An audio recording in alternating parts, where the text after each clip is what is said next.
And again, this meeting is being recorded so that we can share it on the USB playlist. Hello, how is everybody today? So Melanie, do you want to wait just for a minute? Oh, Because I'm sorry. oh, that's okay. I know you're right on time at 8:30. It's But just shocking. yeah, let's just wait for like 2 minutes. No problem. Okay, great. So I'm going to review the agenda. We're actually going to have Melanie Moffett from Park City give an update on the Big Dream program and the collaboration with USU, and they'll, and make sure when you come on, if everyone would mute themselves. And the reason this is important is we continually see from the counselor's report, the SOAR report at the secondary level, that students learning English tend not to have equitable access throughout their courses for whatever reason. Sometimes it's a counseling issue, sometimes it's policy issues, sometimes it's not understanding the civil rights obligation of students learning English to have access to, advanced coursework and every opportunity that a native English speaker has. So Melanie will update us with that. And then Dave Gomez, and I think his team, they're going to talk about the work that they've been doing and the successes that they've had in relationship to supporting English learners with speaking. So the domain of speaking, as you know, is like the absolute lowest. And the new criteria for exiting language services, is a 4.2 composite, but a 3.5 speaking. And the reason the 3.5 speaking was added, and this was through the assessment department, was because that was the actually the lowest with writing. And so changing instruction to increase teaching academic conversation in the content, when the Department of Education's clear direction to Utah has been the question, how does every student learning English have access to grade level content? If they don't have access to grade level content, then they're not going to be prepared for post-secondary education. Okay, so that's like a major thing. So this is connected to what Park City has done, and Granite has done a really great job. So Dave will be talking to us about that. And then we'll have Canyons, we'll have Beverly Herman and her team talk to us about the collaboration they've done between federal programs, Title III, English learners, and special ed department. And the reason this is important, as probably most of you know, the gap between special education services and language services ends up being a serious problem because of over-identification of students learning English with special needs, which, they might be fluent in 4 or 5 languages, but if they're not fluent in English, then somehow we misunderstand that as a cognitive deficit. And that's why on our website, we have 2 new things. Well, basically one thing that's really important. The updated dates for the meetings, and also a newcomers page with examples and the governor's message related to the economic opportunities and the economic future of Utah by not only ensuring that students learning English become proficient, but that they have equitable access, for example, in dual language immersion Spanish programs, so that they're L1, they can be literate in their L1. And we all know from the research from, I don't know, the last 50 years, I could say 100, but I'm not that old yet, that if you're literate in your first language, then it's likely that you will be literate in your second, third, fourth language. And I've run data before, and I'm asking Erin for that again, to show that students in the DLI Spanish program end up becoming literate in English faster than students who are in ESL programs or ELD programs or pull-out programs. Those don't really work. So, and Dave probably has said this over and over about the data that they ran in relationship to inclusion of English learners in well-sheltered academic content classes. So that's the overview and the reasoning behind our agenda today. And for those who are new, the focus is always about sharing what's doing, what LEAs are doing, what schools are doing, what teachers are doing as promising practices. Because part of the issue is to, from my viewpoint, is to share these as a statewide professional learning community and stay positive, amidst kind of other things that are going on. And so I think to have a happy, healthy, well-balanced life, it's important to do that. So that's how we orient the work that we do on the ALS meetings. So Melanie, I'm going to hand it over to you. If you have questions, I just want you to unmute or to raise your hand, and I'll call on you. Okay, well, welcome again. So we are going into our into our 8th year of the Dream Big program. The idea behind Dream Big is that we give our MLLs access to higher level classes by supporting them with the academic language. And to do that, we had to come up with a design, and I apologize for the bells and the noise in the background. We're doing reconstruction, so I'm basically in a closet right now because we don't have any classrooms. But anyway, so I apologize for any background noise. So our goal was to increase the ACT score so that students had opportunities for scholarships. We know that they don't use them for admittance to college. When we first started the program, they did, but for our kids' access, like merit scholarships, we kept that in. We wanted to increase enrollment in AP classes. And what we found is that our students did not want to take AP classes because they were intimidated. They were intimidated by, they would say, I'm the only minority in the class, or I can't do the class. So we decided to come up with a plan and use best practices in that plan. So we use a lot of the SIOP model to get a lot of language speaking to flow with the kids. And I'll go through how we actually set this up. So those were our goals. Okay. So we first decided, who are we going to take? We strive for 80% of the group to be in good academic and behavior standing. Our other goal was to have level 1 through 4 and see if we can have 1 or 2 level 1-2s take an AP class with support. Most of the students that take the AP class have tested out of ESL, but they're not taking AP classes because they don't feel comfortable. So these are kids who have been here for quite a while, or they started school here, but they still won't take the classes. Mixed in with students who are level 3, 4, and 1, 2. The level 3, 4s, we've had pretty good success with them. 1, 2s, my goal is to see where their interests are and then put them in those type of classes. We also have a component of at-risk. These are for the kids that are very bright, but they might have like behavior issues, or they might be in the wrong crowd, but you have to keep that number small. Otherwise you end up with, behavior problems, and that's not what we wanted. So when we started the program, I had 13 students. I started with seniors. I have a plan for schools to start this program. I would start with sophomores. I'd actually start with freshmen, but we do not have freshmen at high school.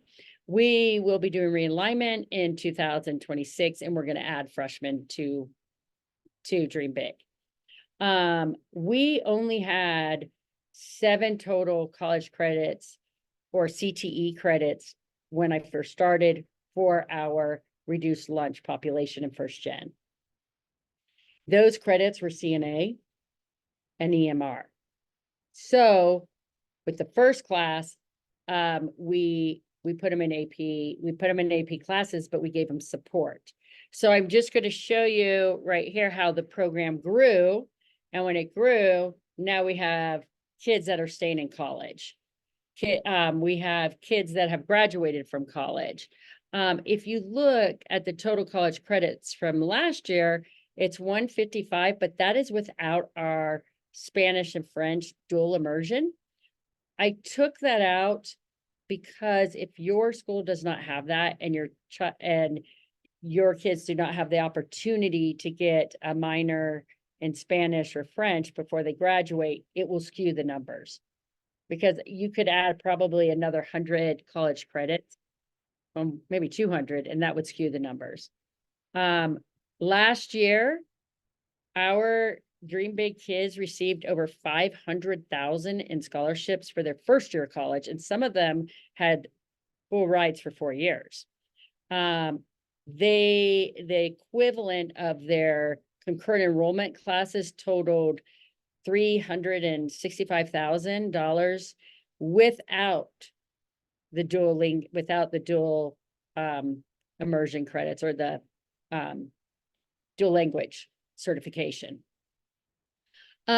This goes through the enrollment type, where we put the kids each year, and I will kind of focus on these last 2 years. Starting with the sophomores, we really worked hard on building their math and their English scores so they would be able to take these concurrent enrollment classes. This has been a game changer. We had our first Dream Big kid graduate in 3 years. She actually came back and is working for the school district. We have 3 employees that now have graduated from Dream Big and have come back to be teachers. And the 4th one just graduated this year. She's going to be an elementary teacher. And one of our outreach coordinators was a Dream Big student. So these kids are graduating, getting degrees, and giving back to the community and taking their family out of poverty.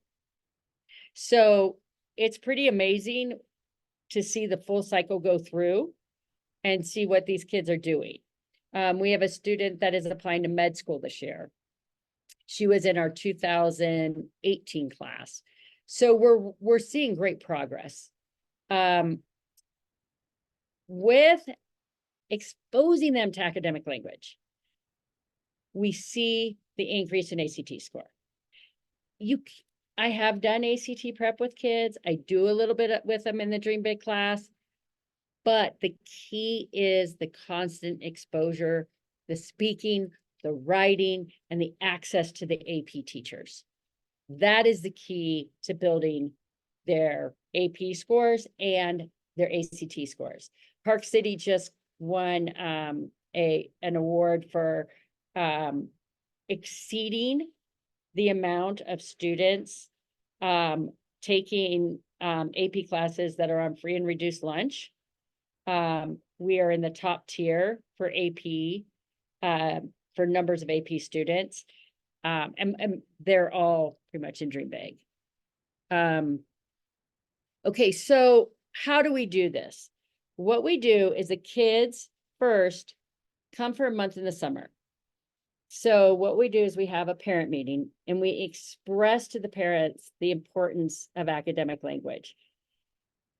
Because we live in a non-perfect world, some parents do not come and the kid's more motivated than the parent. We still allow the child to be in the program. The parents sign a contract and the kids come for 1 month in the summer. And what we do in that month is we have the AP teachers and they get paid. The AP teachers pre-teach the academic language to the students. They go through how to study, how to take notes. What does an AP class require? But anecdotally, the biggest advantage or success of the program is our students build relationships with these teachers. So they're not afraid to raise their hand. They're not afraid to go to them for help. The The health class, we have this young, energetic teacher that teaches it. I have so many kids now that are signing up for EMR, sports med, because they just love her because they made that connection. And you can't put a number on that. It's amazing. So this is a mock Dream Big. What we would cover in the summer is the AP World History teacher comes in. She goes through the reading. She goes through the vocab, the note taking. Then we have a math teacher come in. The math teacher is an SM2 math teacher, or we have some kids that are taking SM3 now, come in and they go through, we give them a test to see where they are as far as do they have any gaps, and we fill those gaps in the summer. Then we have a chemistry, and this rotates for 2 weeks, chemistry, AP physics, anatomy. And I don't, oh, because it's sophomore, sorry. And these teachers come in and it's really cool. Like the chemistry teacher said, it's amazing because once one of the Dream Big kids raises their hand and knows the answer before the other kids, all of a sudden the other kids that are not first gen will say, I'm going to be partners with them, because they see them as an asset to the class, as an asset to their education. And she said, it's just amazing. It happens every year. So that's now my student has gains credibility as being smart, as being the one that knows the answer. And we're building relationships between non-first gen and first gen students. Then what we do in the school year is the teachers that taught over the summer, sometimes it works, sometimes it doesn't, and we have to manipulate it, but we try the best we can to have those teachers come into my class. So the kids take my class during the school year. We're on a block schedule. So the science teacher, and Dr. Estrada, I think you came in and observed that. The science teacher comes in for chemistry or physics, and she works with those students and she pre-teaches them, or she reteaches concepts that they didn't get. Then we have the math teacher. The kids can go to the math teacher. We have the AP Lang teacher or the English teacher come in. Depending on how many kids signed up for AP World History is whether we push a teacher in or not. And depending on the Dream Big teachers' qualifications. So for example, like I can do the SM2 math, so we don't bring in a cohort teacher because I'm the teacher for it. But in SM3, we bring in a teacher. So you kind of can, your district can kind of work with that. Now to get the kids to come in the summer, what we do is we offer them a 0.5 credit. This allows them to take an elective or a CTE class and my class and the Dream Big class. Because what we're finding is a lot of our MLLs have, language 3-4, my support class. That takes away 2 electives. They don't get to take the fun classes. And it's upsetting because they don't get to see their interests. So by allowing them to get 0.5 credit over the summer, which it's intense and they have to do a lot of work for it, in order for them to get 0.5 credits, that gives them an open space in their schedule to take Dream Big. Are there any questions on that? Okay, so then the model for the next is, oops, where's my juniors? The juniors. The junior year is where we ramp it up. And as you can see, we add more classes, and then we have the teachers come in again, same model. See, also what I do for, what I do for the seniors, because they now have 1.5 credits that they took over the summer, we do not allow them to take more than 1 period of parent release. That's in the contract, because we don't want kids saying, oh, I'm just gonna not do anything my senior year. And we reinforce that this is their last time for free public education. in all of these courses, I work with the AP teachers to develop curriculum that increases writing and speaking. So the kids will practice it with me and Dream Big, and then they will do it in their classes. And we do a heavy focus on producing language. It's our number one, produce the language, produce the language.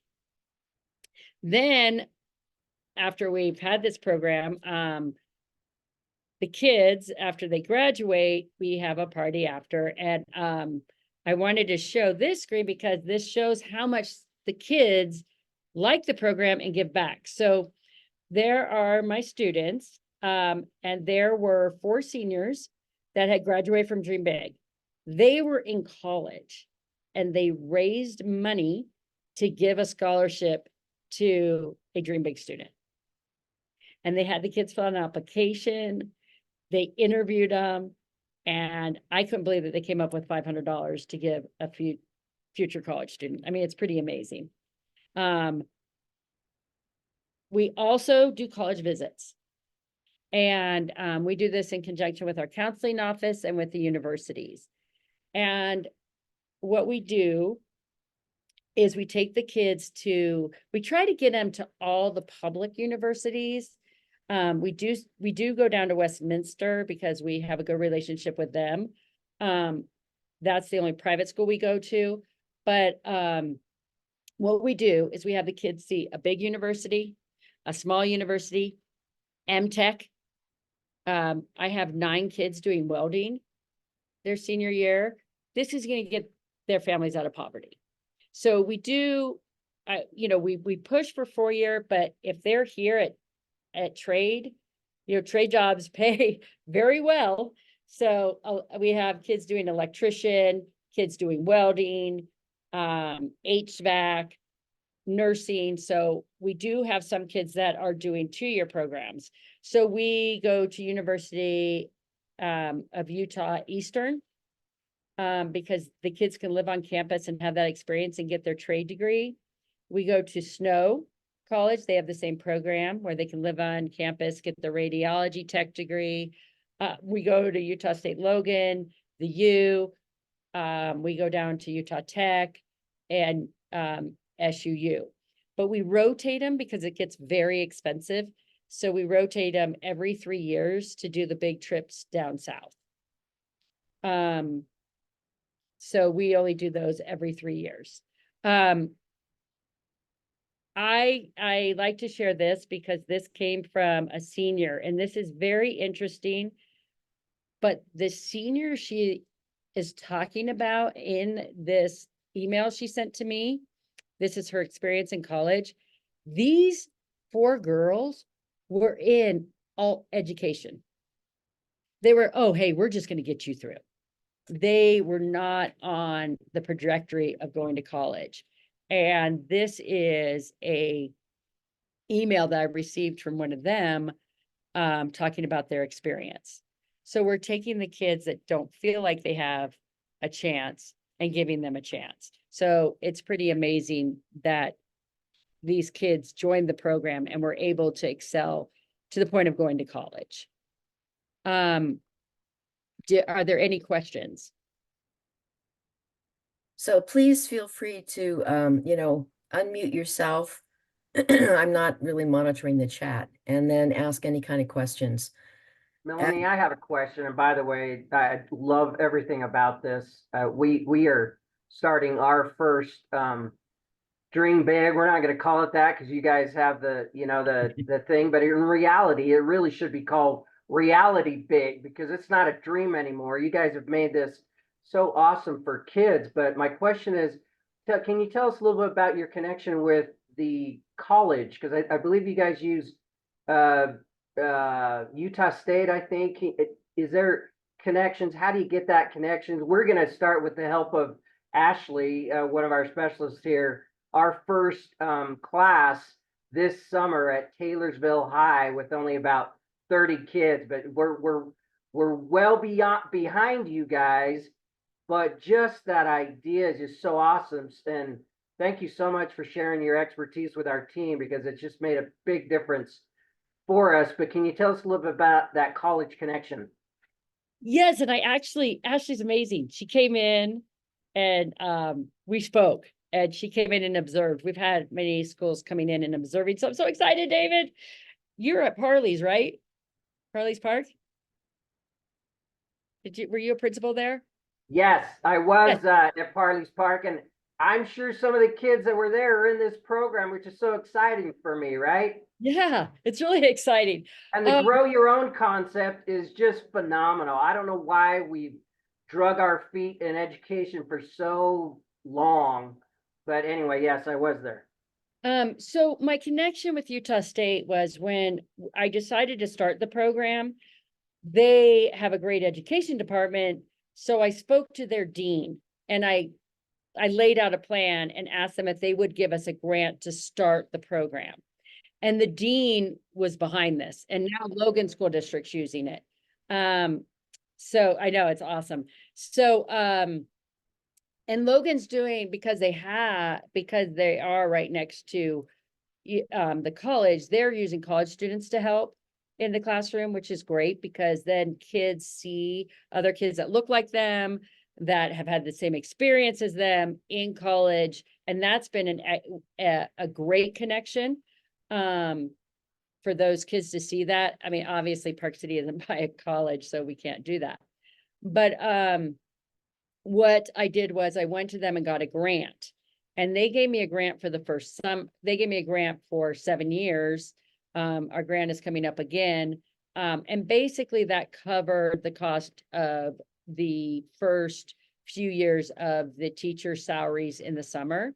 But then we had to transition out, and what we use is land trust money to pay for the program. But if you look at the bang for your buck, it's unbelievable. I mean, we're changing generations. And to see our college graduates, it just makes sense for the state to put money into this.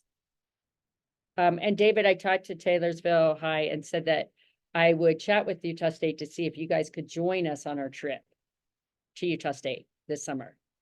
That'd be awesome. Or we're gonna have to stop and get some cheese somewhere on the road because they have the best cheese out there. Best ice cream. Best ice cream.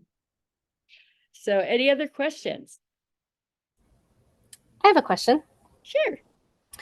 One of the pieces that I really love that you've built is having the teachers come into your class and do some of that front loading or assistance, all those different content teachers. I think that's a really powerful piece of collaborating and connecting.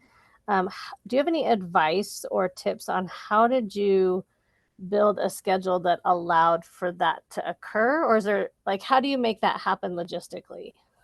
Okay, that's probably the biggest obstacle as far as scheduling. And I think the bigger the school you are, the easier it would be. We're pretty small, so we don't have that many sections of classes. But what we do is the scheduler, we give them the schedule way in advance with the teachers that have volunteered to do it. And the principal buys out their prep to come in. So I have a common the cohort teachers have a prep during my Dream Big class. But if we can get through this year where we don't even have classrooms, it can be done anywhere. Yeah, thanks. Melanie, we're looking at possibly using, just to throw out another idea, because that help after the summer is crucial, right? I mean, that's the piece that we often forget about. We'll send kids to college and go, all right, go ahead, figure it out. Well, they don't know what it looks like, all the helps that are available, all this stuff we think they know, but they don't. And so one of the things we're looking at, I correct me if I'm wrong, Ashley, but we're looking at using the AVID program as a way to help connect with these kids, right? It's an existing program. We have it throughout our whole district. And I think we're starting to collaborate with the AVID coordinator in our district to see how we can get those connections to continue it going. So I think if you look at ideas that you already have in your school and you can use those, that's a good way to go. Yeah, I actually talked to about how could this work with Avid, right? Because that's an existing program. And I think it definitely could. It is I would say the model might be a little similar. I think the difference is we're pushing the AP and we're having the actual AP teachers come into the class, which that makes so much of a difference because they know the content and they know what they're expecting, and you're building the relationship. And that's a key there that you cannot take out of the program in a way, because the kids need that connection. And if the teacher didn't teach in the summer, like for example, I have one AP Lang teacher that was put in my class that couldn't teach in the summer, it was fine. He came in, he met the kids, he was doing the exact same thing as the other AP teacher, and the kids saw that connection. I think that was my question. First, I want to say thank you again for sharing this. We had a group that went out. I sent some pictures to Christelle when we went out to see this in action. And I was so impressed because we have like a credit recovery program. And I was just so impressed with how the AP teacher was right there with the students instructing and pulling things through. So it was a school effort. So my question is, now that you've had this program running a few times, what was the process to get those AP teachers on board? Because right now we just can do the credit recovery. Teachers are happy with that. We have a Diploma Now program, but we want to accelerate it to the level of where we have this push in. And so what was your process to get those AP teachers on board? Are they endorsed? And those steps for that piece of it for the ESL students. So Park City has a policy that all the teachers have to be ESL endorsed within 3 years. So they're all endorsed. The process was, and I'll be honest, I chose the courses that we were going to start with who I knew which teachers would be willing to do this. And it was very interesting because at first everybody's like, I'm not so sure. Once we did it the first year, now teachers are like, don't let that person take my slot. I have 2 math teachers right now say, no, I get him this year. I get him this year. So we actually have had some of our most rigid teachers come full circle. And that's the most amazing, is to watch them come first full circle and say, I really want to be in your class. I really want to do this. So it's kind of cool. But I did start with, and I'm going to be totally transparent here, I knew 3 teachers that would be on board. And I picked them, and I picked those classes, which limited my students. Now we don't have to limit them anymore. So it's pretty cool.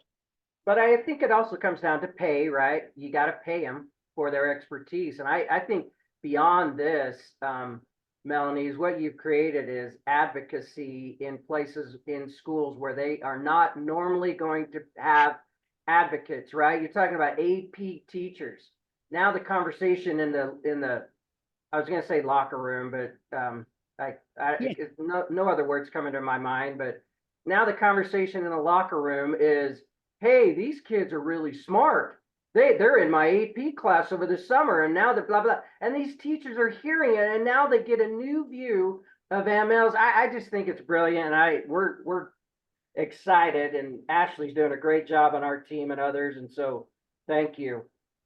Yeah, it's really cool. I had a student pass the AP Chem exam last year, and the AP Chem teacher came down and said, I have another one for you, Melanie, because he taught him chemistry. He's like, you've got to talk him into AP Chem. So now they're promoting the kids. They're building the kids up, and they see their potential. And they will tell me, hey, you got to push this kid. So it's pretty cool. Melanie, can you, do you want to stop sharing your screen so we can see like everybody that's here? Okay. Now I got to figure out how to stop sharing. Okay. No, let's see.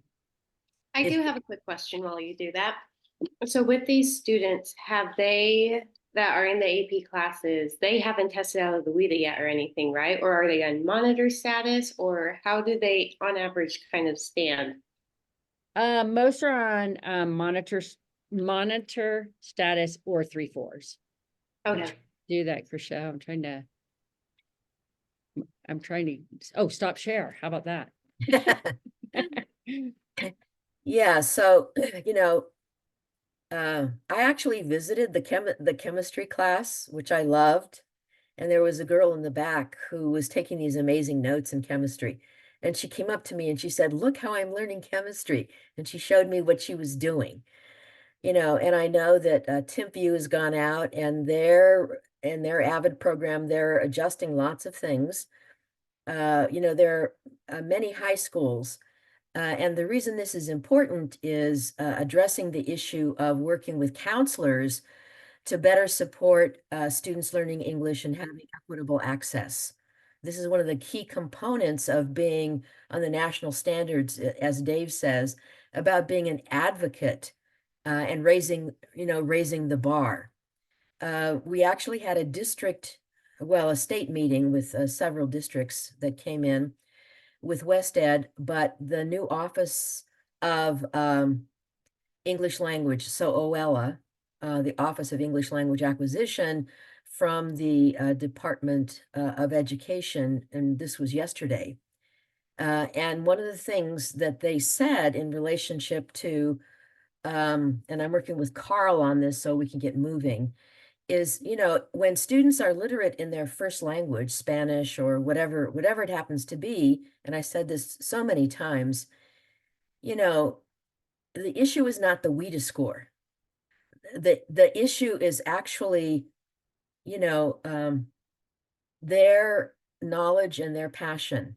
When I worked with an East High School student, when he first came to East High in the 9th grade, uh, you know, he was put into low-level classes, but he knows 4 languages. He's from South India.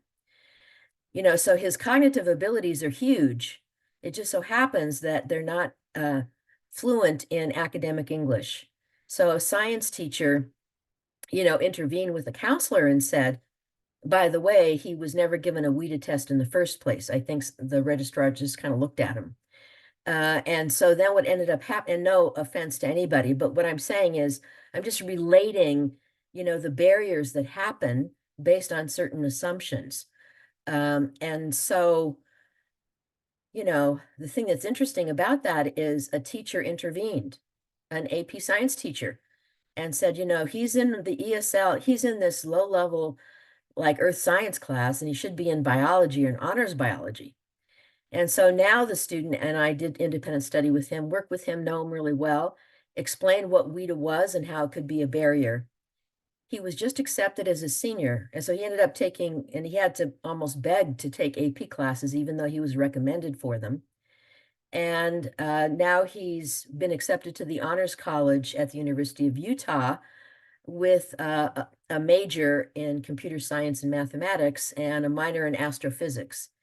So this is the whole issue in relationship to the way in which we work together and learn with each other to make significant changes, because on the website, the Title III website and newcomers, if you look at the governor's comments about economic future of Utah, it really depends on the educational system and our commitment to providing those opportunities for advanced coursework and post-college experiences, post-high school experiences in secondary education, and beginning very early. You know, that Granite has Avid throughout. This whole idea of, you know, working with the kids in elementary and the transition to middle. And, you know, middle school is very challenging. That's one of my favorite groups of kids to teach. And then from middle school to high school and what that support looks like. And the fact that there are large comprehensive high schools, smaller high schools. So I'm excited that we, this next year, we really make a commitment throughout the state to ensure that every single student who's a student learning English has equitable access to every single opportunity so they have a post-secondary future.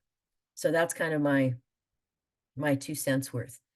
Any other questions for Melanie? Melanie and I go back a long way, you know, when she first started this, and, you know, I hang out at Park City, and I've seen some great education experiences with Anna Williams. And, if you ever want to see, a brilliant teacher working for academic language, you know, visit Anna Williams, visit Rebecca Richardson at East.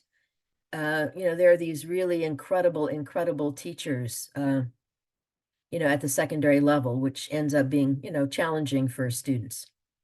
So any other questions? You just unmute and ask the question.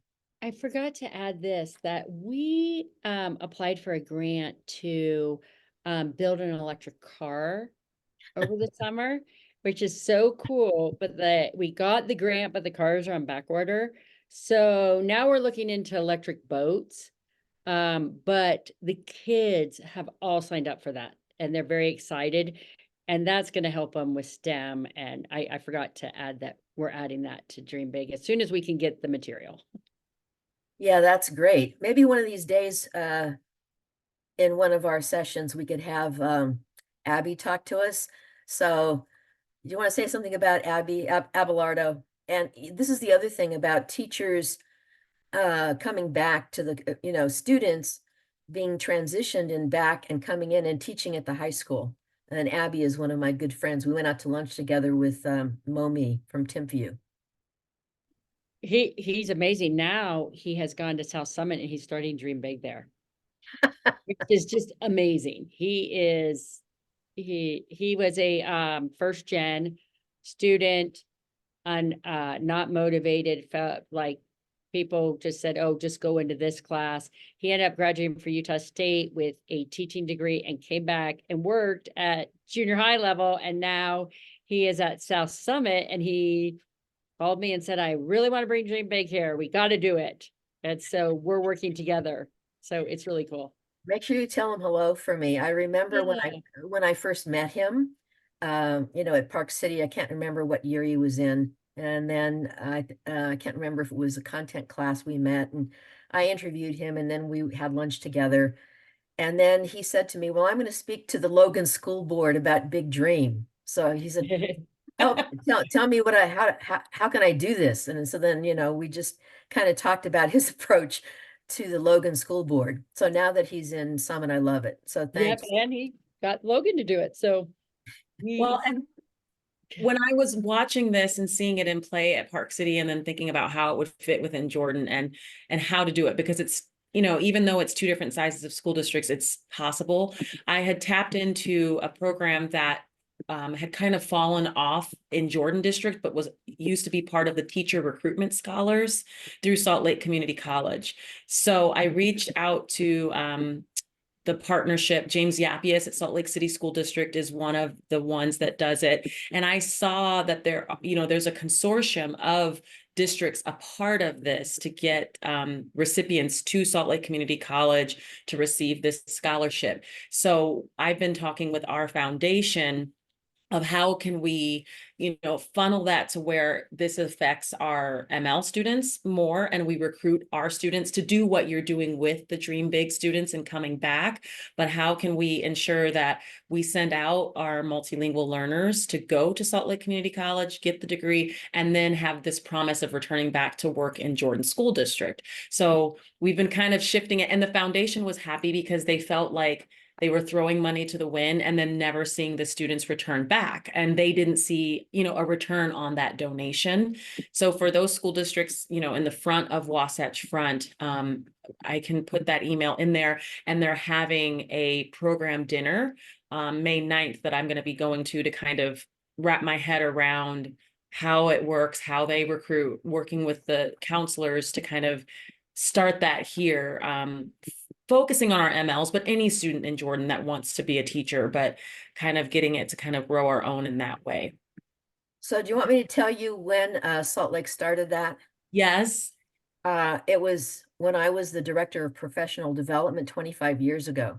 oh my. And Michelle Bachman, who's my dear friend, she was the liaison from the University of Utah, and she started that program with Salt Lake Community College and the scholarships for students. The dinner, I just had dinner with her the other day, and she doesn't really know if it was sustained. So I'm going to let her know. And please make sure that you put your information in, or you send it to me, Michelle, and I can send it out, because Salt Lake Community College has done some, really, really amazing work. The other thing is Utah International Charter School, all refugee students. Usually every year I do an after-school humanities course with students, usually four to 15. And of those students, 3 years ago, two had full scholarships to Westminster and two full scholarships to the Eccles Business School, First Ascent Scholars. And one of the students was actually an asylee from Guatemala. So, these are the opportunities, the rich opportunities that we have for creating a really expansive approach. It goes back to what Melanie and Dave said and Michelle is saying about, a pathway for careers that expand, the horizons of family and community. That's the thing that's really important. I also have two students that are working at the People's Health Clinic. They graduated in public health and they came back and work at the People's Health Clinic, which that's giving back to their community again. Yeah, and just if people don't really know and they have certain ideas about Park City, your percentage of English learners is based on the service industry, in Park City. There are resorts and, so many people don't, sometimes people bring this up as if, everybody in Park City is a millionaire or something like that. Okay, that's not the case. So Melanie, any last words or any last questions before we move to Dave? No, I can't wait to hear what Dave's doing. So this is awesome. Okay, great. Dave, you're up. Yeah, thank you. There are also some wonderful millionaires up there, however, which I do at times kind of miss because it was fun talking to those folks. But thanks, Melody. Christelle, if you could give rights to share to Stephen Hewitt on here. He's joining us from Flashlight as well as Ann from Flashlight, and so if you could give him rights to put his the presentation up. But I want you to remember what Christelle and Melanie just said. They talked about productive language, right? That was one of the biggest things, Melanie, you talked about was productive language, right? That flows right into what we're going to talk about with Flashlight 360. And some of you are already aware of this, so I know if you've seen this, sorry for the redundancy, but wanted to give you Granite's story as to how we got here today. We started this a couple years ago, and so Stephen and Ann will put their contacts in the text, so they're representatives from Flashlight, and we've got a joint presentation.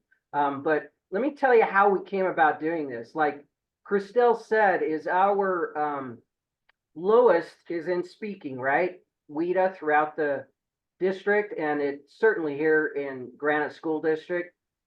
When I was the principal of Stansbury Elementary during the COVID years, I started thinking in my mind, what do we have that's out there that's almost like and for lack of a better word, and some of you who know me, I come up with stupid names. I wanted to find a widow WIDA, right? Because one of my kids has a speech impediment and I've always loved it. And so I came up with Widow Weta, right? And so, meaning little Weta. Is there a little Weta out there that we could give kids? Well, there isn't, and there still isn't. So I kept looking and looking and going, God, is there something out there that we could give our MLs that they could then practice or get experience in getting ready for a test that we give them once a year? That we base so much stuff off of placement in classes, this, that. I mean, imagine if you're an ML kid and you go, I got one shot. I'm a big soccer fan. It's like putting a kid up in front of doing a penalty kick and saying, look, you get one shot to define your entire soccer career. No, but that's essentially what we do. So I was looking for a progress monitoring system that might act as a Widow Weta, right? Something that gives them practice. I stumbled upon when I was a principal at Stansbury upon Flashlight 360 2 years ago. But this is the reason why. So if you see this slide here, this is where we're at. English learners making progress, and granted, not too stellar, should be way better. And then if you move on, these are reaching proficiency. And if you move on, this is where the speaking and writing scores come into play. And so we've broken it down into the levels emerging. You may not be able to see that very well because it's kind of small, but if you notice, those first three columns are levels 1, 2, and 3. Most of our kids are in in these areas of speaking and writing, right? And so we knew that there was a need. But ask yourself this question, you guys: when do we allow for MLs to show what they know? When do we do that? Well, we don't. Okay. And it's not by fault of teachers. They've got a lot going on in their classrooms. They got a lot going on in their schools. But when do we allow an ML to speak and in not a high test situation, right?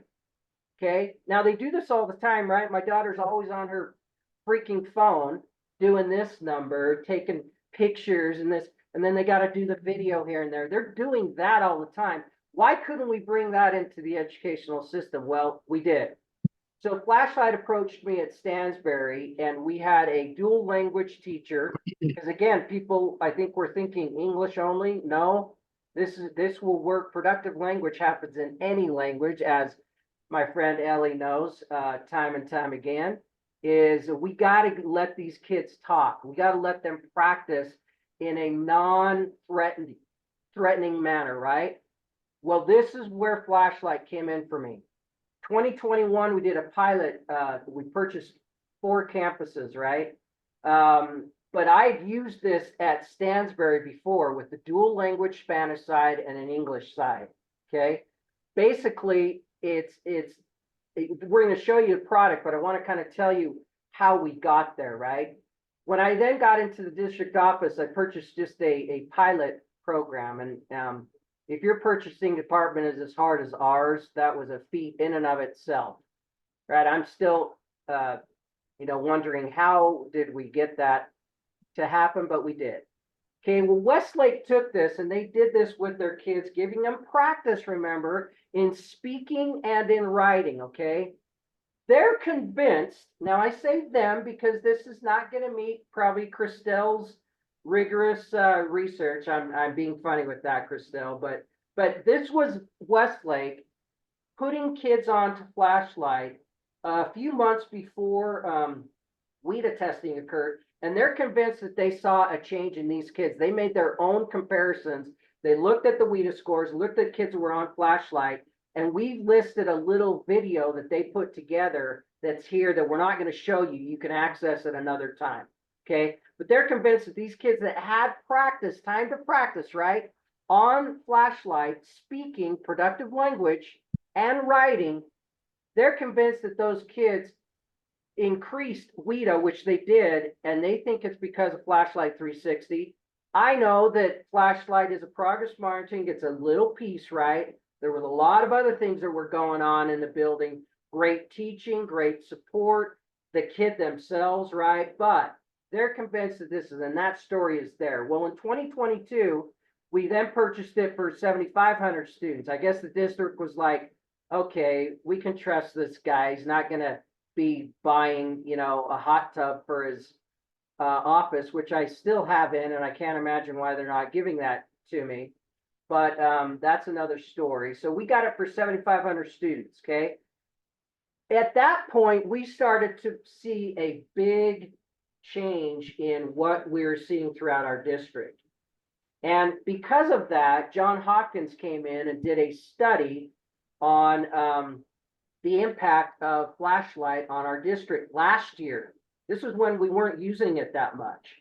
And so we're going to share that story and those results at the end of this presentation, because I know you want to see that. And then we'll send out the study of John Hopkins to all of you, so that if you are interested and want to pursue this with your districts, you've got some research that will back it, okay?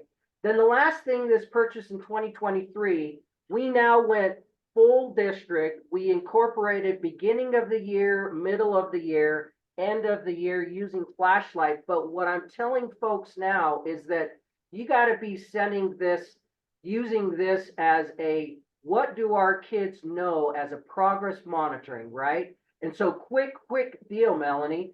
Your kids that are doing this productive language, right? What if you threw up a picture that showed an electronic car and you said, tell me everything about this electronic car? The kiddo would then record themselves on the computer, which is held in a dashboard. And we're going to show you this right now in a minute. And then they write about it, and it's kept somewhere so that then teachers can give their score on it and give feedback. And then the student goes back, listens to the feedback and does it again. Now, I don't know about you, but when did we ever have this for MLs? We have not, folks. It's all been done in the classroom with great teachers doing little progress monitoring on their own, but not at a district level, not at a school level. This is the power that we're talking about here. So I'm going to jump in. That gives you our story, and there's some there's a flashlight learning. There's some pieces in here that you can click on, and we will share this PowerPoint, Christelle, with everybody, and we'll get it out. But I want to jump over to Anne or Stephen, I guess, or is it Anne? And have them. Anne's going to speak to it. Mm-hmm. And I don't know if you have sharing rights either, Christelle. I'll share it. I'll okay, share on mine. Stephen's going to share it. Just to keep But I it want to simple. show you the power. This is our own kit. I'll let Anne take it over, but here's the power of what it can do. Okay, my name is Anne and I work with Flashlight Learning, and I just get the joy of being able to see the progress of students from the beginning of year, middle of year, end of year. And we can do that now because we have an artifact where we can listen to students at the beginning of the year and at the middle and at the end by using the same image and having them speak and write about the same image. So this that we're going to see right now is an 8th grade student who had an image, the same image at the beginning of the year, did some writing on it, and then they did it again. And one of them, this one was done on September 8th, and the other one was, I think, December 14th. I want you to listen and see if you can hear any progress that this student has made from the beginning of the year to the middle of the year. All right, here we go, Stephen. All right, and we'd love to hear any comments from y'all afterwards. Okay, I'll go ahead and press play. And let me know if sound doesn't come through. I see a tree. I see a town. I see a subway. I see a dog. I see a student. I see a bus. I see a car. A person. Yeah, train. There we go. That was their beginning of year. Now we're going to hear their middle of year that they did on December 14th. I see a lot of apartments on the city with different colors and shapes. This city is really large and has a lot of people going to work or school. For example, this car can be going to work on the next street. The garbage truck is cleaning all the city for this morning. The red taxi may be going to subway to take passengers. And then here's their writing sample from beginning of year and how it changed to middle of year. And Stephen, if you'll just move your sharing box. So Oh we don't, no, is that in the way? I'm that's sorry. okay. You can, there we go. And so this student may have had some of these skills that we're seeing in the middle of the year. I'm not sure. Do any of you think that they had these skills at the beginning of the year, or were they not understanding what the things they need to include in their speaking and writing? And probably a little bit of both, right? Our teachers are also in the Granite School District explaining and giving feedback to these students between the beginning of year and middle of the year. and giving them that clear guide or clear map of what the students need to be doing in speaking and writing. And so all of these are reasons, I think, why we're seeing this big improvement. So I'd like to hear from you. What did you hear was different between the beginning of year and middle of year? Complete sentences, transition words. This is amazing. I mean, this is incredible. And I will say too, that this is just one of many that I've gone through and listened to in the state of Utah. Okay, not only in Granite School District, but lots of other districts too. It's pretty amazing. Any other comments? And They were a what- lot more descriptive. Yeah, go ahead. Oh, sorry. Sorry, Rebecca, go ahead. I was just going to say they were much more descriptive with their speaking and their writing. And one thing I always tell my students is that if the listener or the reader cannot picture in their mind what you're saying, then you need to add more details. And this student did a much better job at doing that middle of the year. Yeah, we see that transition from I see this, I see that, I see this, I see that to much more descriptive language. Yeah.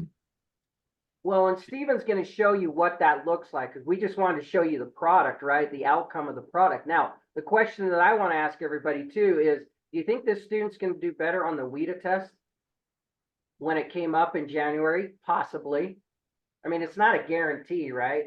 But imagine if this student was practicing this weekly. Okay, they had practice on different images that they're seeing, and look at the written language. They had words up there, right? They then had now they've gone to notes. And I'll tell you what our specialists are telling me when they're out doing the WIDA test just recently is kids that were doing Flashlight 360, they noticed that when they got ready to take the WIDA speaking test, they were taking notes before they were giving their answers, right? So now we talk about test taking abilities that we assume every kid knows, right? Oh, especially those kids coming from other countries. No, not the case. You actually have to teach them, okay? And so wanted you to pick up on some of those nuances as well. And I know we've got things coming in the chat, and if Ann or some other folks could kind of get answers to those folks on chat, that would be great.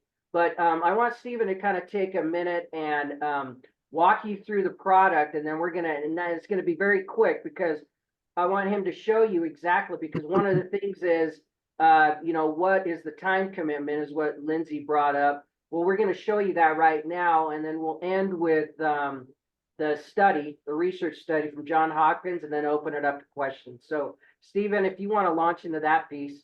All right, perfect. And as we were talking with teachers across the country about what progress monitoring looked like for speaking and writing in the classroom, commonly what we were hearing is that it would be one-on-one with a teacher and a student, and it would take about 45 minutes just to progress monitor speaking. And when we asked the question, is that happening regularly? The response that we got was, ain't nobody got time for that. Unfortunately, right? Like, we all have a heart for our ML students, and we wish we could take that individual time, with every student every other week, 45 minutes, but their schedules just don't allow it. So we've kind of translated in this digital tool, we've translated that what used to take 45 minutes one-on-one with a student into an experience that takes your teachers 2 to 3 minutes to create a performance task, which means choose an image, put a language prompt, and push it out to their students. And then it takes your students about 10 to 15 minutes to go through the progress monitoring check, which we call a performance task. It's always the same 3-step process going through that performance task. So the student will be presented with that image and the language prompt.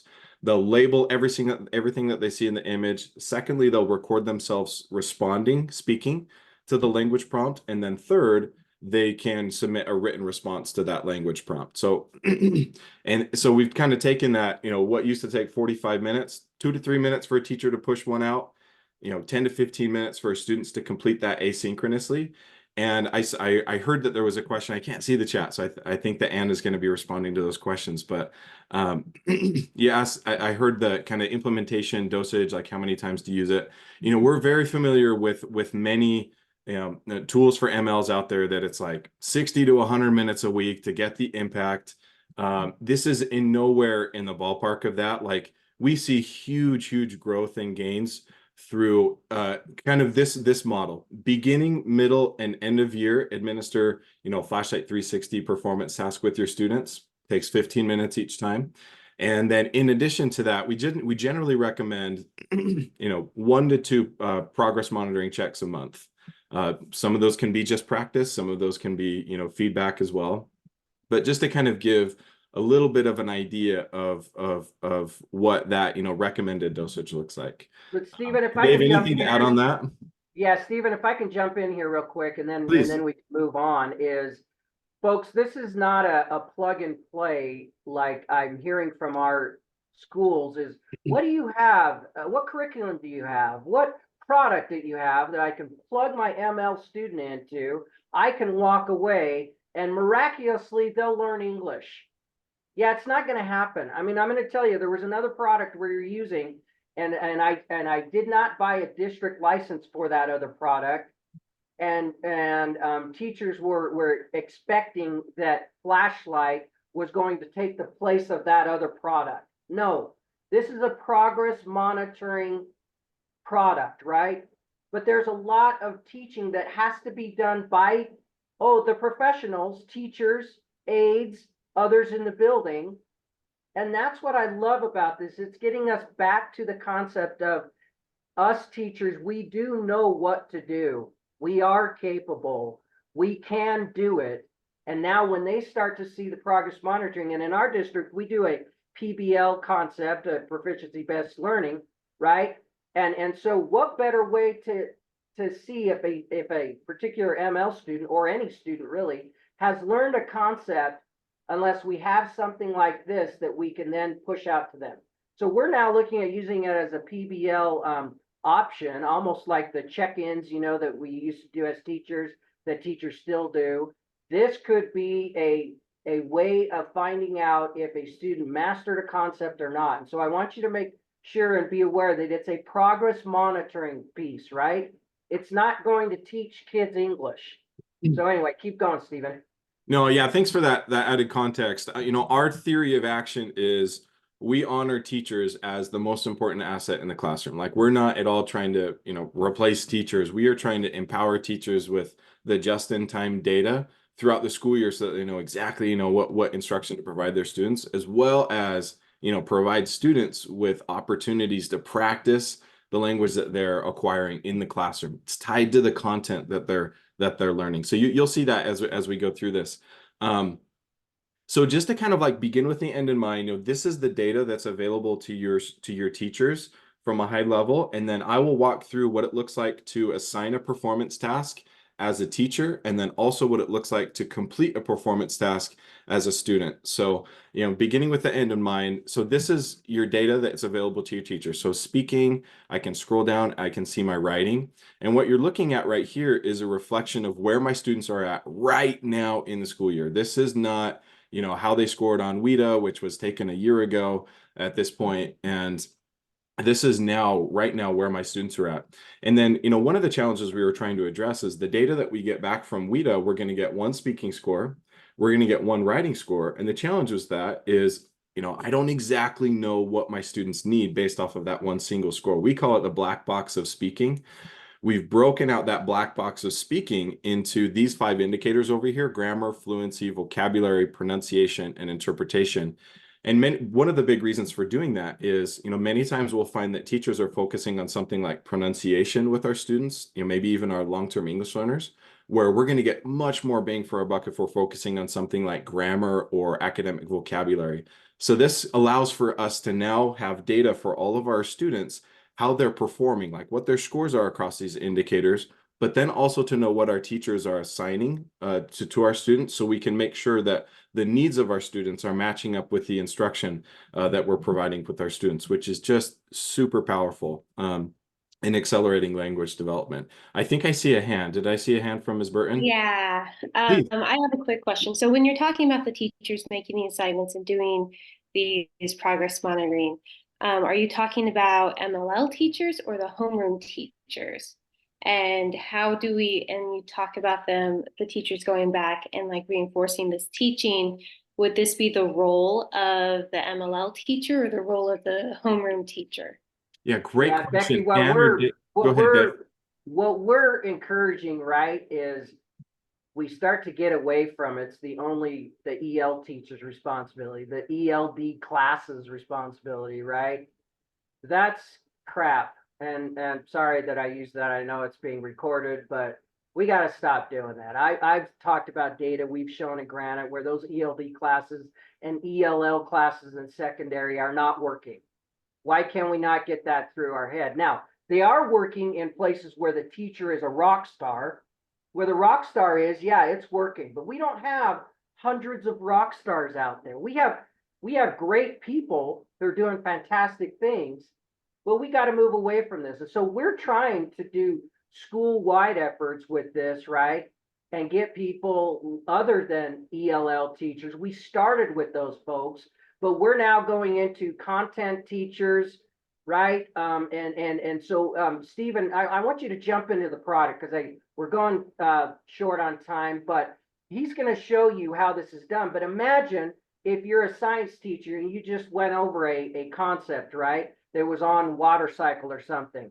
And you have then an image that you can, by the way, let Flashlight know, but they're going to show you the resources of all the images they have. And now the content science teacher is pushing this out to their students and getting that academic language being used that Christelle is always talking about for us, right? And it's done verbally and written. And so that hopefully that helps Rebecca, but we're hoping that every people. Now imagine it couldn't only be teachers.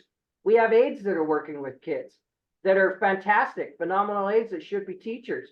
Can you imagine what they could do with this, right? A student takes it, then the aide works with them on vocabulary, bringing in that academic piece, bringing in the academic structure in sentence structure, and now it could be an aide. At this point, it could be a parent that's a volunteer. So it's not just teachers, aides, parents. I mean, if we wanted to, we could train the custodian. I'm being dumb, but we could have the custodian come in. They're fantastic folks out there. I hope that answers your question. Yeah, it does. Thank you. Go ahead, Stephen. Perfect. And then as a teacher, now we can go in and assign a performance task. And what that looks like is I can, choose the group that I want to push that out to. I can pull these groups in through Clever, ClassLink, whatever rostering tool you use. And then you have our bank of images to choose from of images that are aligned with highly tested standards. And where this came from is like in talking with so many multilingual learner educators, one of the challenges was finding images that align with content that we're trying to teach in the classroom. And they would spend so much time on Google, trying to find images, and they wouldn't exactly be aligned. So we actually hired a team of artists from all across the world that have created images that are perfectly aligned with these highly tested standards. And if you by chance don't find something in our image bank that you need, you can request it from our team, and we can have it in there in 2 weeks at most. I've never seen them take 2 weeks, but that's kind of example of what that looks like. And so the images across, our images range across pre-K through 12. ELA, math, science, social studies, so many culturally rich images, civics, geography, you name it, there are images in there. And something else that's really critical is that our students are going to be encountering so many different task types when they're taking WIDA that it's important for us to prepare them for that by presenting them with images that help them to practice that language. So we've created, so many images that align with compare and contrast, explain a process, narrative and storytelling. And then we can use these types of images to elicit that type of language from our students and give them opportunities to practice. So for example, one image that I think is kind of fun is our peanut butter and jelly, how to make a peanut butter and jelly sandwich. So then we can start to use language like in preparation for first, second, third, fourth, and finally. So students get to practice that language. I think I will share. Stephen, let me jump in and say, folks, also, don't just be thinking English. Kids can do it in Spanish, in German, in French, in Pashto, whatever it is, right? And so now that gets back to what Christelle was saying about knowing 3 languages is not a deficit. Knowing 2 is not a deficit. But when do we ask kids to use their original, their native language, and then try to use that as a bridge? That is the crux of learning language, right? And so don't just think about students in English here. We're trying to get our dual language folks to use this as something as a practice, because as you guys know, and I keep going back to Ellie, if she's very familiar with this, we have the one test in DLI that is the Apple test. But imagine if we're allowing kids to do an Apple type test throughout the entire school year. That would be great, right? And then also think about this as he's going through this. The power of using this to show a parent where their student has come and where their student has gone with the teaching that's being done in a school. And oh, by the way, we're also looking at using this in our parent centers, in our English classes, so that we can use it with parents as well. Imagine going through English classes, having a post office up there. And now we're letting parents do this as well, and they can practice their productive language as they're learning English. And so I want you to keep that in mind as well. Go ahead, Stephen. Perfect. So then let's say I'm teaching a unit on density. So I can search in here. Oops, I need to remove those filters there. Then it'll pull up an image on density. I can select that and put in my language prompt that I want for my students to see. And I can actually read this to my students so that it will record myself reading this to my students. Describe the different objects you observe in the container and explain how they react to water, which objects sink and which ones float. And there we go. Now I have pushed out a performance task to my students. So 2 to 3 minutes to choose an image, put a language prompt to go along with that. Your teachers can put their own language prompts in there. We also have created pathways for all different grade levels and content areas that your teachers can pull from as examples. And something we can also do is work with you to create these custom pathways that align exactly what your scope and sequence. Where we really see a lot of power is when the images that students are using in Flashlight 360 align with the content that they're learning in the classroom. And we believe that language is best learned through content. And if they're getting those multiple practice opportunities, it's powerful.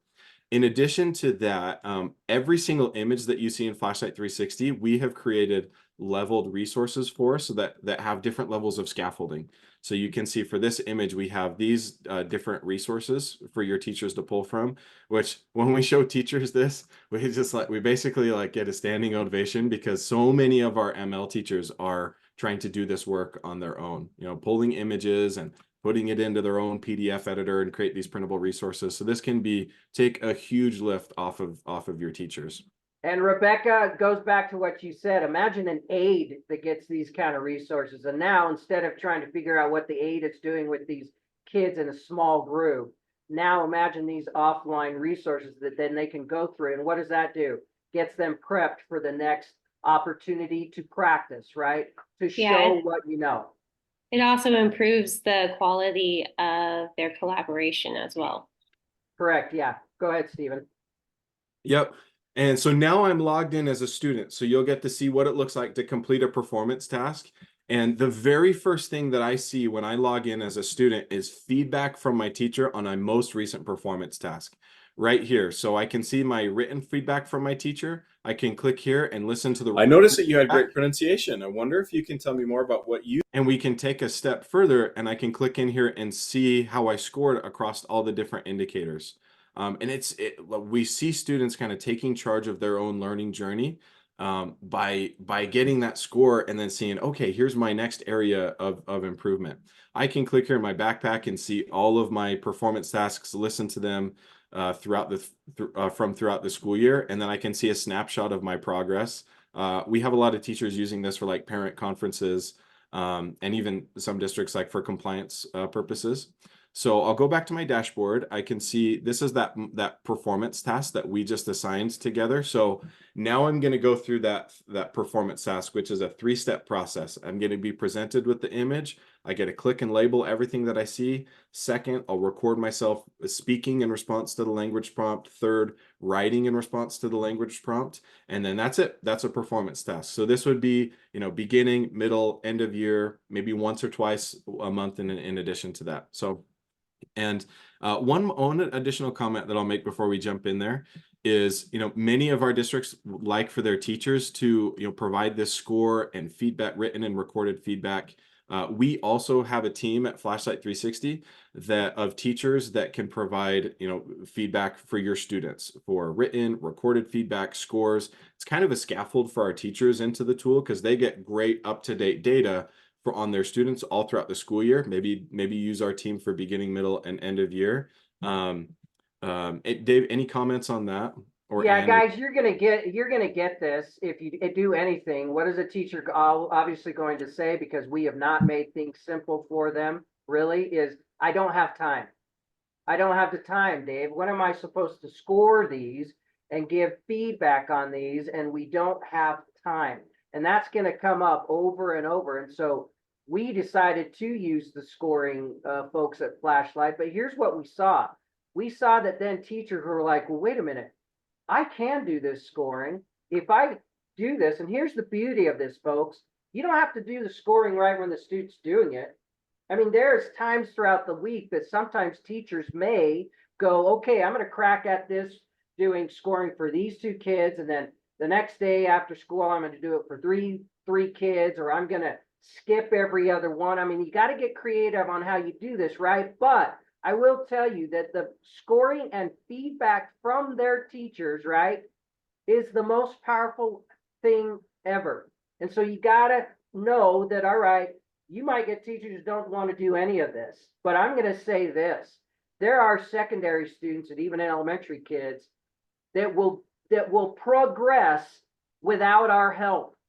Just getting on to Flashlight and being able to listen to themselves. And he's going to show you the process right now because I know we're getting short on time. But they themselves can listen and go, because that's what my daughter does. She does her dumb like Instagram or whatever it's called, video, Snapchat stuff. And then guess what they do? They look at it and they go, oh, that didn't look too good. I'm going to do it again.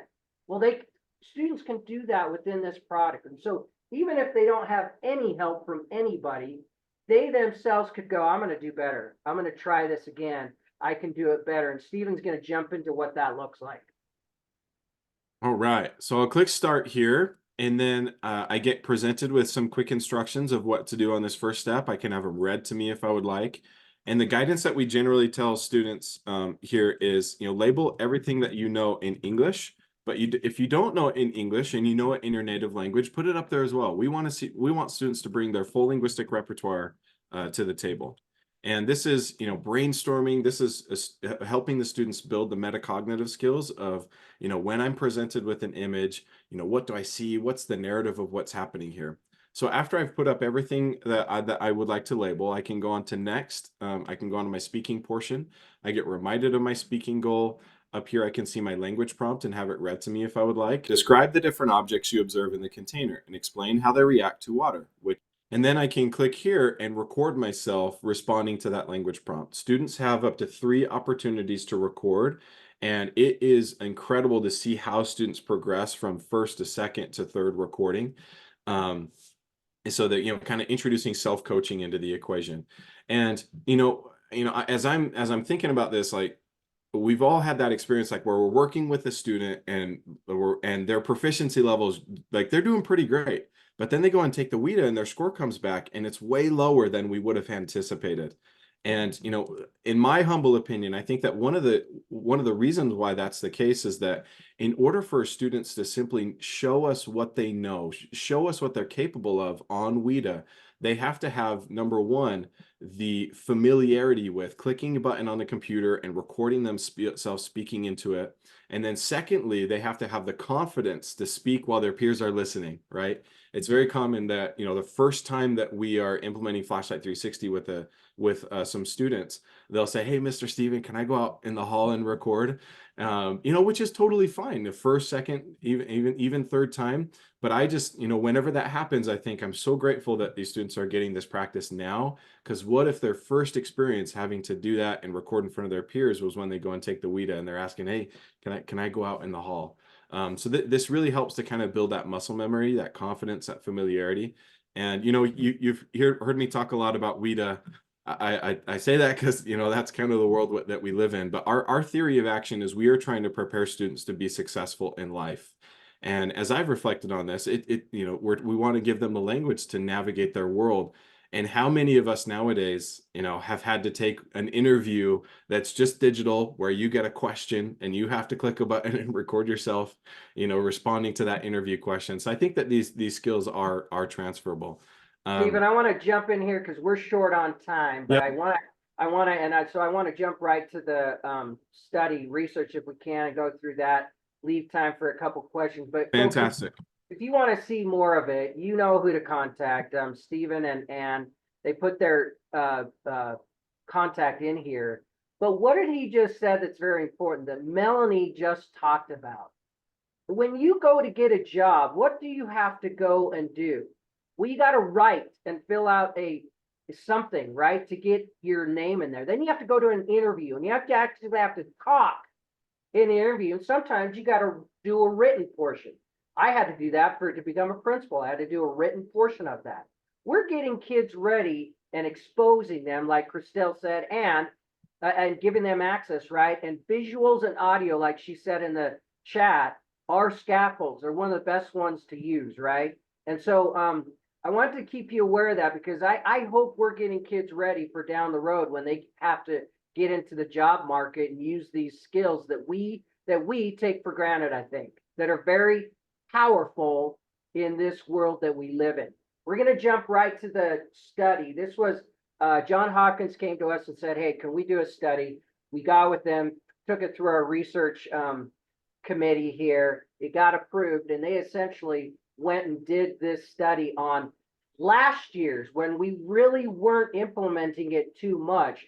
This is that study. And so I want to have Justin or Stephen just quickly go through it. And then because we've only got like 4 minutes, Stephen, and then if there's questions, because I don't want to take other people's time. Absolutely. Yeah. And so, I mean, this is a really robust study. Like Johns Hopkins says it meets the criteria for ESSA tier 2 evidence, which is, I mean, that's pretty impressive. And a couple of things that we set out to do is obviously to move the needle on WIDA scores. And this shows that we did that. And I'll be brief. So we'll send out that link with the more detailed information. But then also something that's really powerful is that, you know, they were looking at, are the scores that students are receiving in Flashlight 360 correlated with the scores that students do indeed end up receiving on WIDA? And they saw that there's a high correlation there. You know, on a scale from -1 to 1, we landed on the 0.49. So you can see that here. Another really great thing is that we sent out a teacher survey to get, you know, feedback from teachers, and some of the responses were WIDA scores went way up. Students liked the program and started taking WIDA testing more seriously. And Johns Hopkins comments, "This aligns with quantitative findings." Like, that's pretty cool. We all in that breakout of the full data study. This is I'll end with this is. They went and looked at across all the grade levels how this impacted student learning compared with their peers that did not use Flashlight 360. And just a couple highlights, like in first grade, we see, you know, 50% plus more growth from our students that use Flashlight 360. You know, jump in here, 5th grade, additionally 50% more growth. 6th grade, 60% more growth. 7th grade, more than twice as much growth. 8th grade, more than twice as much growth. You know, our treatment versus our control. And then, you know, 9th grade, we're seeing more growth, even on up through 12th grade, where we see 50% more growth. Look at that, 10th grade, 4x growth. But I'll end on with that, and I'll share my contact information if you have any more questions, and we'll get this link out to y'all with this information. Thanks, Stephen. And we're also going to send out this John Hopkins full study to everybody. I'll send it to Christelle, and she can get it out to everybody. So you'll see everything that's in here. One last thing is, folks, okay, the correlation, yeah, that's great, but I want to remind you, this is a progress monitoring system. Teachers had to do some great stuff for these kids to see that, right? And so I don't work for Flashlight 360, and so I'm not going to say, yeah, it's the but you'll have people that think that, right? That are like, oh, well, if you just do this, everything's going to be no. It was great teaching that took place, great alignment with other resources. This is just a progress monitoring. And again, reach out to us if you have any questions, and I'll send it back to you, Christelle. Thanks, Dave. And Steve, thank you so much. I put some comments, if you didn't see it, in the chat related to the way in which visuals, audio, student self-assessment, student goal setting create this environment of competence that Melanie was talking about. You know, how do students become confident in believing that their language and their first language, and also the language they're acquiring, will create opportunities for them through education and in their future and for their families and communities. So this is really important. So Steve and Dave, I want to thank you so much, and especially for the data, the fact that it actually, that the research represents, you know, the level 2 of the requirements for ESSA is really important and significant. And we should take this seriously. Christelle, one more thing. They're doing a second study now that's going to be ended, and I'm just excited for the WIDA scores to come back, what, around the 3rd or so, that are going to be uploaded into Elevation for us. And we're going to see what that looks like. But they're doing now a longitudinal study as well, and we'll send that out and probably, you know, over the summer.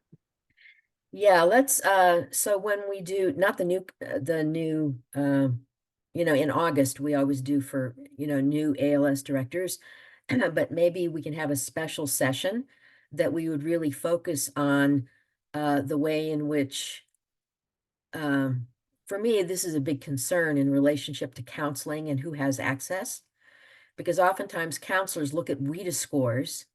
They did this with my friend at East High, and luckily he had all his WIDA scores on an Instagram account that he had sent to me.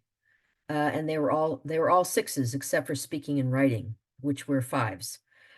So this whole issue is about lowering barriers for students to actually contribute to the economic future of Utah, and the way in which legislators and policymakers see that this is an advantage so that they can better support public education. So I just want to thank you so much.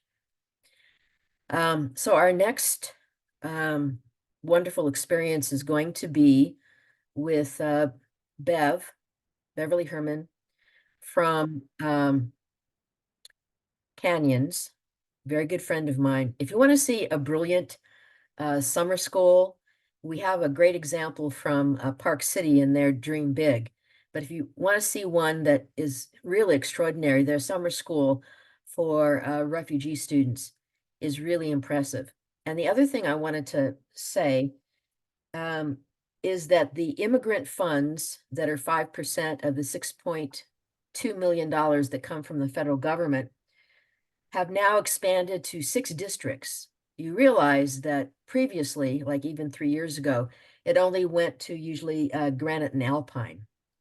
Now it's Granite, Alpine, Canyons, Jordan, Nebo, and Provo. That means the significant increase in immigrant students based on the federal definition has increased for all of our public schools. And if you notice, you know, it's more in the southern section. It's not so much the Wasatch district, but districts, but it's now moving to the south. So I'm going to hand it over to you, Bev. And remember, the context is about the way in which many of our students learning English, for some strange reason, end up being over-identified for special needs. Okay, Bev, thanks. Thanks.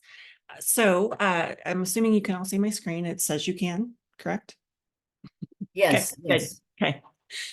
Oh, nope. See, I'm clicking away and I don't even mean to. All right. So we've been working quite a bit on, we've been dinged, as I'm sure some of you have, for over-identifying our ML students in special ed. And so we've been really working hard to streamline the process to make it faster, to get consultation with our district ML team, and to make sure that the process is being followed in the way it's intended for our multilingual students.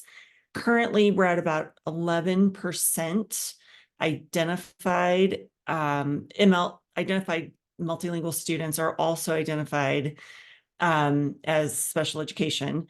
We're trying to get that to 7% is the goal with our special education department. So I'm just going to start off with a couple of the slides that I usually use with our special ed department when we have new teacher trainings or back to school, kind of back to basic trainings with our SPED department. And so we have an entire ML evaluation team, and I'll get to that in a second. But what we tell them is that we have to make that determination that a speech or language impairment, and this was specifically for our SLPs, that's why it only addresses that, exists in the student's primary language and is not the result of learning English as another language. I know that for all of us here on this call, we might be thinking, yeah, but you'd be amazed at how many people that are not in our realm don't really think about that. So we have put together an entire team.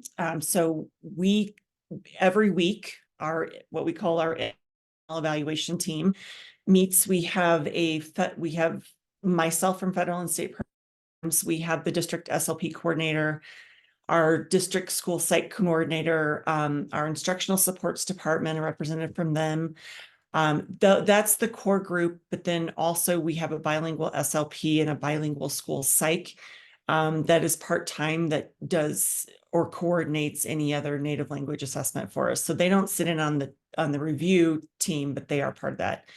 In 24-25, we're going to be adding a person to that team. So special ed in general is reorganizing how they're doing some things.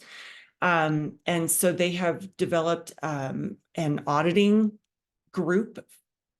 And so the district auditor will sit in as we are reviewing cases, especially those that are already identified, to make sure that steps were followed all along for ML students, to make sure that we're as compliant as can be.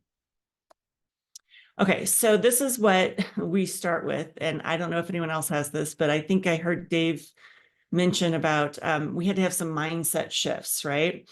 So when I go through this slide, stall the referral process and generally inconvenience everyone. That seemed to be the and what everyone thought it was. It is not the job of our team to necessarily determine, we don't determine whether a student needs to be referred, whether a student qualifies for special education.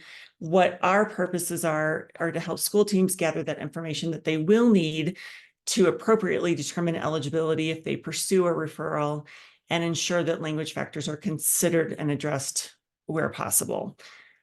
Obviously, there aren't just a plethora of native language, standardized, valid, evidence-based assessments out there, but I will kind of go through what some of the things that we have done to help teams understand where that language comes in, and give them the documentation that they need. Well, there we go. Okay, so the process as it is right now, this is not, so we have, this is for non-MLs. My animation is not working, so it says the process for MLs, but the typical process, just like you guys know, we start with our problem identification and our response intervention. That starts in the IPLCs with coaches, interventions, gathering baseline data, letting parents know that we have a concern. Then that shifts more into the data analysis, considering the data from the interventions, maybe starting new interventions. If that's still not working, we refer to our student support teams. And then we have evaluation, and I clearly forgot a D there, where it could potentially move to a SPED referral, assessment, data review, and determination. When the ML team should be part of this, we're hoping that the process starts the same way for every student, right? We have this multilingual student. Let's talk with our coach. Let's talk with our IPLCs. Let's get some really solid interventions going, and let's track that data. When we get to, this is where we expect our team to get involved in this second kind of stage, that now we've tried that. Okay, so now let's consult with our ML team. And we review the intervention data. We ask them to get a parent interview, which I'll go over in a little bit, and a consultation request. That parent interview is a critical piece of information for us, because it really helps us develop that language history more than what typical interventions and data that we had been provided in the past were giving us. From there, we provide our recommendations, such as, we provide recommendations for, should you be moving forward with a referral, we would recommend this, this, and this. We have had multiple conversations where we review and we look at it and think this seems more language barrier versus language disorder. And I'll call a principal and say, look, we're not telling you, you can't proceed, but we think that we think more data needs to be collected. We think more time needs to be given for the student to have appropriate interventions for language before we do this. There's always this misconception that students have to be in the country for so many years before they can be referred. And we tell them, no, absolutely not. There are certain things that are pretty obvious. We have a student moves in that's had a traumatic brain injury or something like that. But we don't want to deny a student that if we have legitimate concerns and we have gone through the appropriate process, there is no magic date of entry or amount of language, because we can still be working on different processes without a timeline. So the parent interview, the reason I have the who on here is there was always everyone wanted our department. They're like, well, you call and get the parent interview if you want it. Well, it needs to be done by someone who has a relationship with the student. So you can see an example. It really does go through, like, what language did they first speak? What language, at what age? Do you understand your student when they speak in their native language? And then we really want to get the academic history. What is the language of instruction? And that becomes important with our recommendations. So, because if we won't give the bateria, let's say, if they haven't had instruction in Spanish, but we might want to just give the Woodcock Munoz to gain how much Spanish, how confident they are with their Spanish speaking. Then we have the referral consultation request done by the person collecting the data. This is actually an actual referral. We used to not get referrals like this. It used to just be a little box that said, we want to refer him for special ed. We've been doing this intervention. Here we go.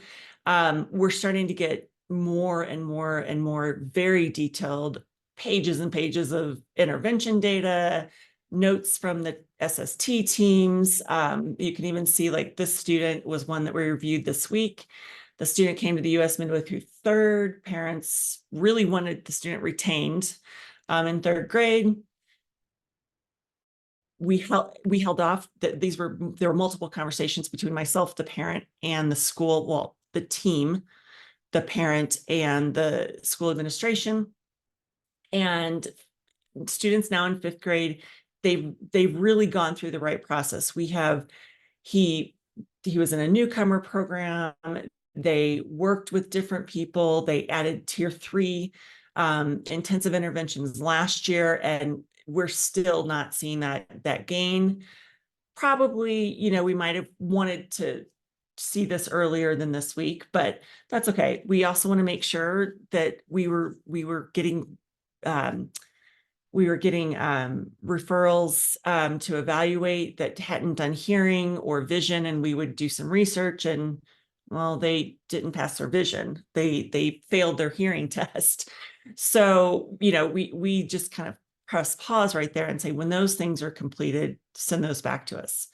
And then there's a intervention implementation collection, but most of our cases now will see that they have attached multiple layers, academic Acadian data, Spanish academic testing, their WIDA score reports, retention case data. I mean, it's pretty thorough. And Christelle, I'm assuming you'll stop if someone has their hand up. I'm not looking at I'm not seeing that right now. Yes, I'll do that. Thanks. We also have a step in our process for re-evaluations.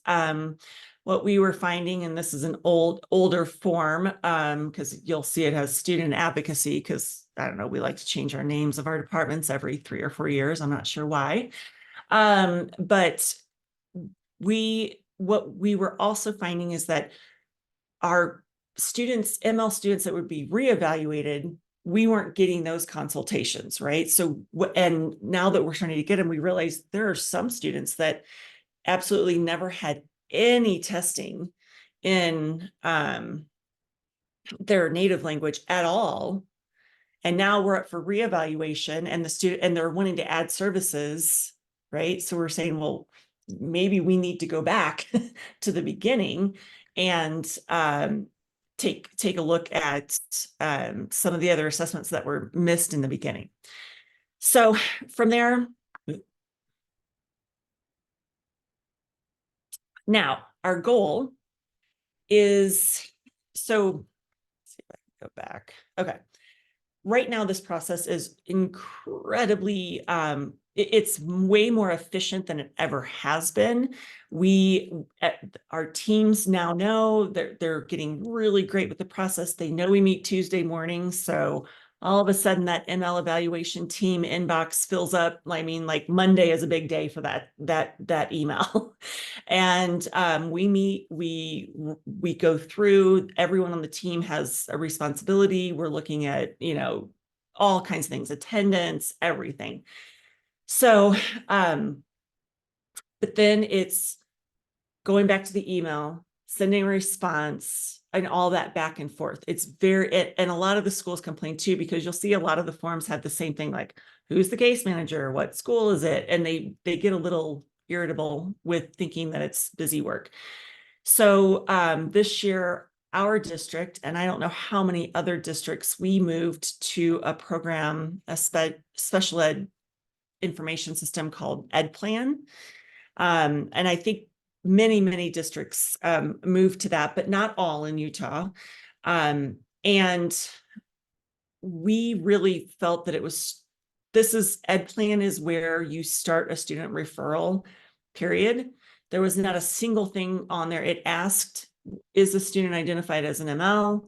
And, upload data. I mean, it was that simple. And so now we had teachers trying to use two different, now they had to fill all the stuff in here, but then they had to go to our website to get the forms.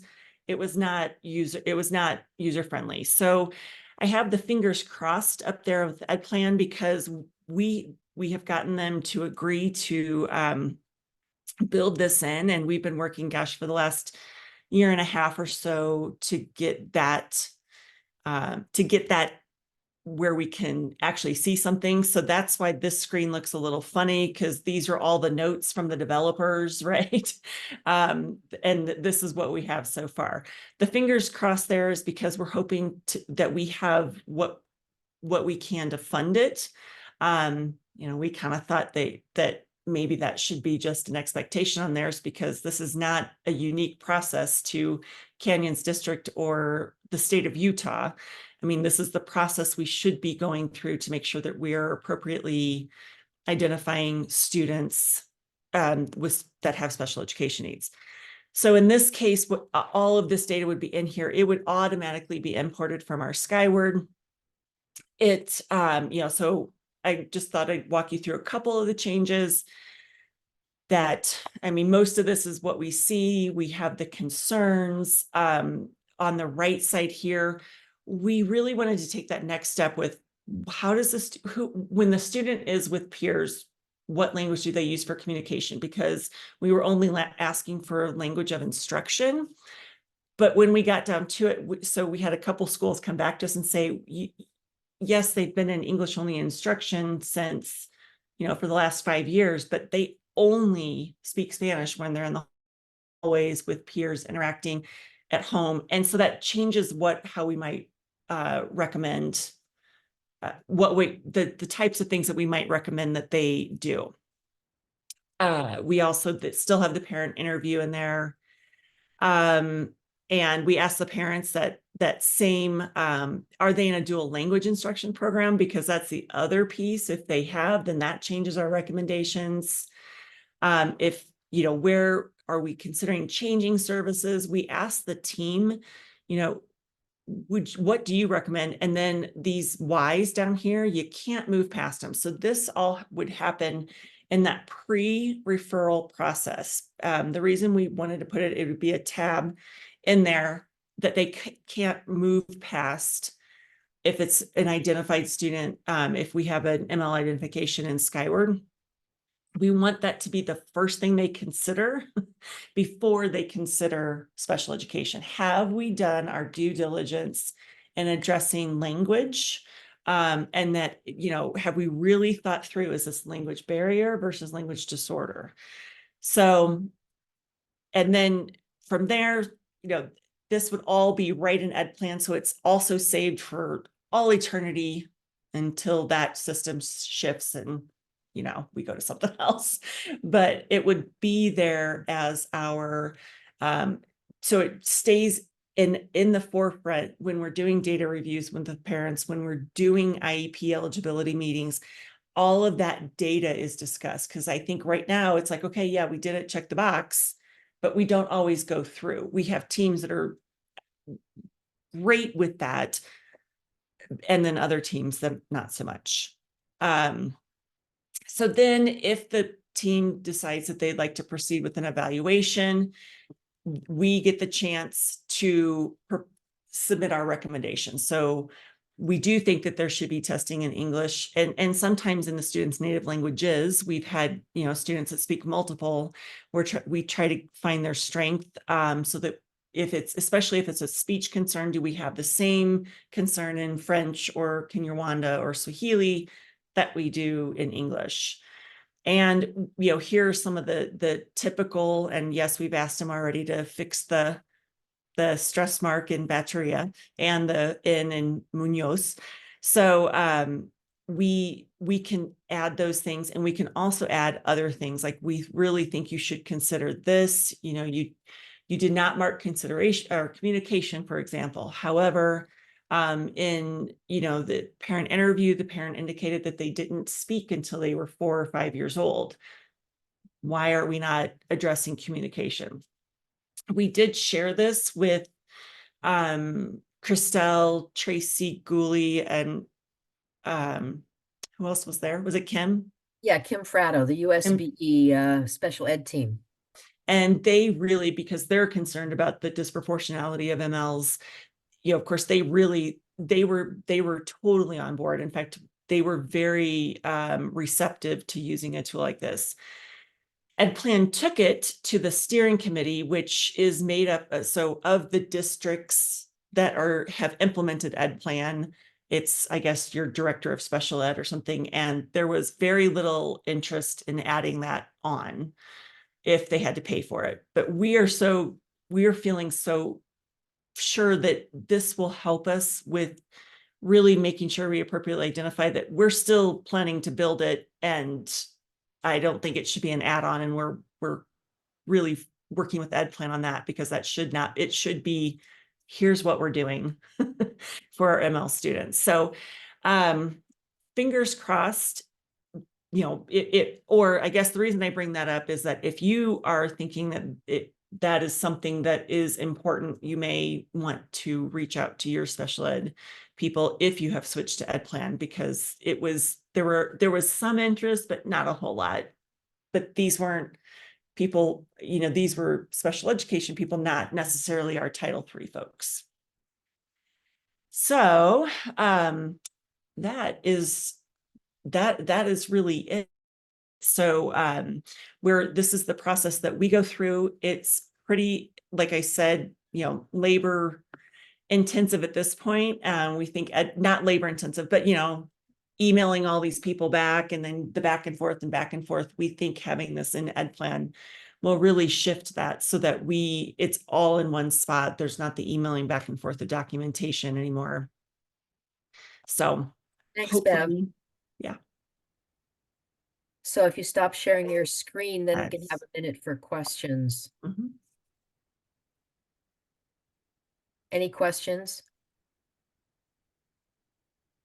So remember, the whole point of the ALS meetings, you know, is pretty much like a statewide professional learning community, where we better understand and learn with each other of all the things that are happening that are positive and are systemic, and trying to make a difference for the students that for whom we advocate. What I'm going to do now is, if there are no questions, I'm just going to review a couple of things, and then I'll stay on for office hours. The budget for Title III, we have the preliminary budget, and we're sending it out for lots of reasons. One reason is we can create the consortiums much faster than waiting for the final numbers. So even though the preliminary numbers aren't, what ends up happening is, because we have so many charter schools that don't really accept Title III funds, then usually your preliminary numbers will be higher. The exception is the immigrant fund. And the reason that is because the significant increase in immigrants has now extended to 6 districts instead of the original 2 or 3. And it's always just 5% over the 6.2 million. And that's a small amount considering the work that we have to do. And remember, because it's supplemental funding. Now, I don't want to get you anxious, overly anxious, or depressed. People are thinking that this won't happen, but apparently the actual budget through Congress hasn't passed. And one of the sticking points is federal funds, specifically Title III and Title I, where the House majority would like to cut it altogether or reduce it significantly. So we're thinking that because this is a part of, ESEA that's been actually an important part of public education since 1964, when it was passed by every Congress, whether it was Democrat or Republican or whatever, that this won't happen. So Mary Lee, who is our fiscal manager, is going to a meeting next week in Washington, D.C., and she'll come back with more information about this process that is very, what shall I say? It's worrisome, but many people feel that, this won't happen. So I'll be sending everyone their preliminary allocations in different categories. So one will be all the districts over the 10,000 minimum, and then those below the 10,000 minimum, and it's always based on the number of ELs and the most current and accurate enrollment data. We usually do the certification in December, so it'll be not just the October 1 count, because we know that sometimes that isn't as accurate as the certification in December. So I just want to tell you how much I appreciate the work that you do, your commitment to providing high quality instruction, and your commitment to every student in Utah uh, in every category, but particularly students learning English. They're a great asset and a resource for us. And if you have any other questions, please stay on, and I'll stay on for office hours if you have direct questions. So Christelle, again, Christelle, can I just ask a comment and then maybe an ask? Is many of us, as you know, are getting hit with the taking away of the software for ELL products, right? That was in there as a standalone, basically. And we got that, and there basically was no questions about it. We had to follow a certain, formula as how we are going to use that for the use of English language learners.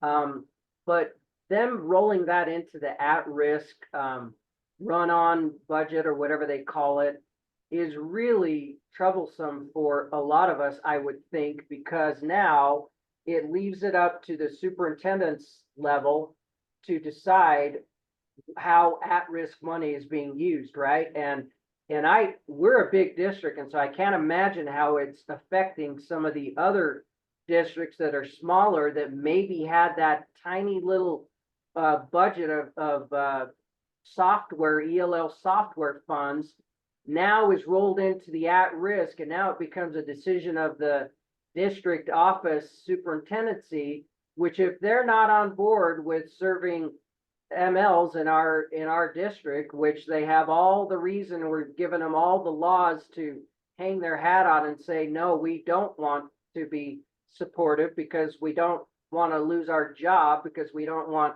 parents voting us out. I mean, you understand what I'm getting here. That's really troublesome. And so I don't know if a ask is that if somebody from the state office could send superintendents and their level just guidance on reminding that the at-risk formula is generated by our students and to be used for our students for these kinds of efforts. Does that make sense? I know I'm rambling, but it really hurt us. And I've been trying to fight and pull and say, hey, we got to keep these products to help us in this direction. But I'm wondering what your thought is on that. well, I think that this is a trend that's being ideologically used so that the needs of certain students, especially immigrant students or students who don't speak English, has been used to continue to marginalize them in the public education system. And the thing that's interesting is, teaching and learning, they have an entire department called digital teaching and learning. And so their advocacy and the teaching and learning department, Jennifer Thronson is now we're starting to work more collaboratively in relationship to these kinds of things. The movement by the state legislature is to move absolutely everything into the WPU. The other thing is, besides digital teaching and learning and the software programs, the at-risk funds are they're in a separate department. I don't even know which department they're in. And so that has changed significantly as well. So I can bring this up to my supervisor, Max, which I think he would be very positive, and also Leah Voorhees, who would have more of an influence in looking at these issues. And the reason I'm mentioning Leah is that in the last legislative session, believe it or not, board members and legislators were asking why USBE wasn't asking for more money for students learning English. And so as a consequence of that, Leah has worked with me to provide money for interpreter training. And so I've done the level 1 USBE certificate program with the national standards, and we had 117 applicants and 70 that are in the online course, and then Zoom sessions with them. And they will be finished with the coursework on September 30th. And they will be certified. So you will have a group of interpreters certified in multiple languages. Last week, the governor's office asked me if we had an interpreter in Dari, and I'm working closely with the New Americans Task Force and Natalie, who's the director, NC, who is the person focusing on education. And so the interpreter certificate is being established, and it's organized so that after the first cohort in October, those interpreters will actually then be able to have the advanced coursework and then take over, the course that I've been teaching for the level 1. And all the districts and all the LEAs will have access to this, so you can develop your interpreter training based on being co-teachers with me in the next cohort. So this is a way to build the capacity of interpreters, because HB 302 has been very significant in kinds of the things that we've been talking about, which parents have access, how are students actually identified for a special need, how is heritage languages honored in the DLI program as well as in, Flashlight 360. And so even though I know this is a trend, we're trying to organize things to mitigate the damage that's happening, in districts. I don't know if that helps answer your question, Dave, but I hope in some way you can see that I'm pretty aware of what's actually happening and what's going on and trying to mitigate the damage in relationship to some decisions. I've heard from people that work closely with the governor. They actually asked me for a briefing that they were doing, because there were complaints that legislators have heard from, I don't know, districts or educators or people who have a problem with the range and diversity of students that we have, about, newcomers inundating districts and being overpowered by them, and then not having the resources to do it. And the solution is moving toward, enforcement and deportation and other things. And, it's being recorded and I'm being very clear about this. So we have a lot of work to do. And because we're actually committed to working with all students and with their families and the assets that they bring, then we have to work, more strategically and differently. So, Dave, do you have any No, thanks, comments? Christelle. I know you're working behind the scenes. I'll check in with Max and Leah, and if you need my help, happy to do it. For those of us who are at the end of our career, and at this point, we can tell people to shove it. Happy to help at any point if you need that. Yeah, no, I appreciate that. And I think the other issue ends up being about more coordination across the departments. And I'm seeing more efforts with Title III and the work that we're doing to make sure that the priority for DLI programs end up being students learning English. And this is not to cut off any kind of opportunity for native English speakers who want to, attain Spanish or Chinese or French or anything like that. That's really not the point.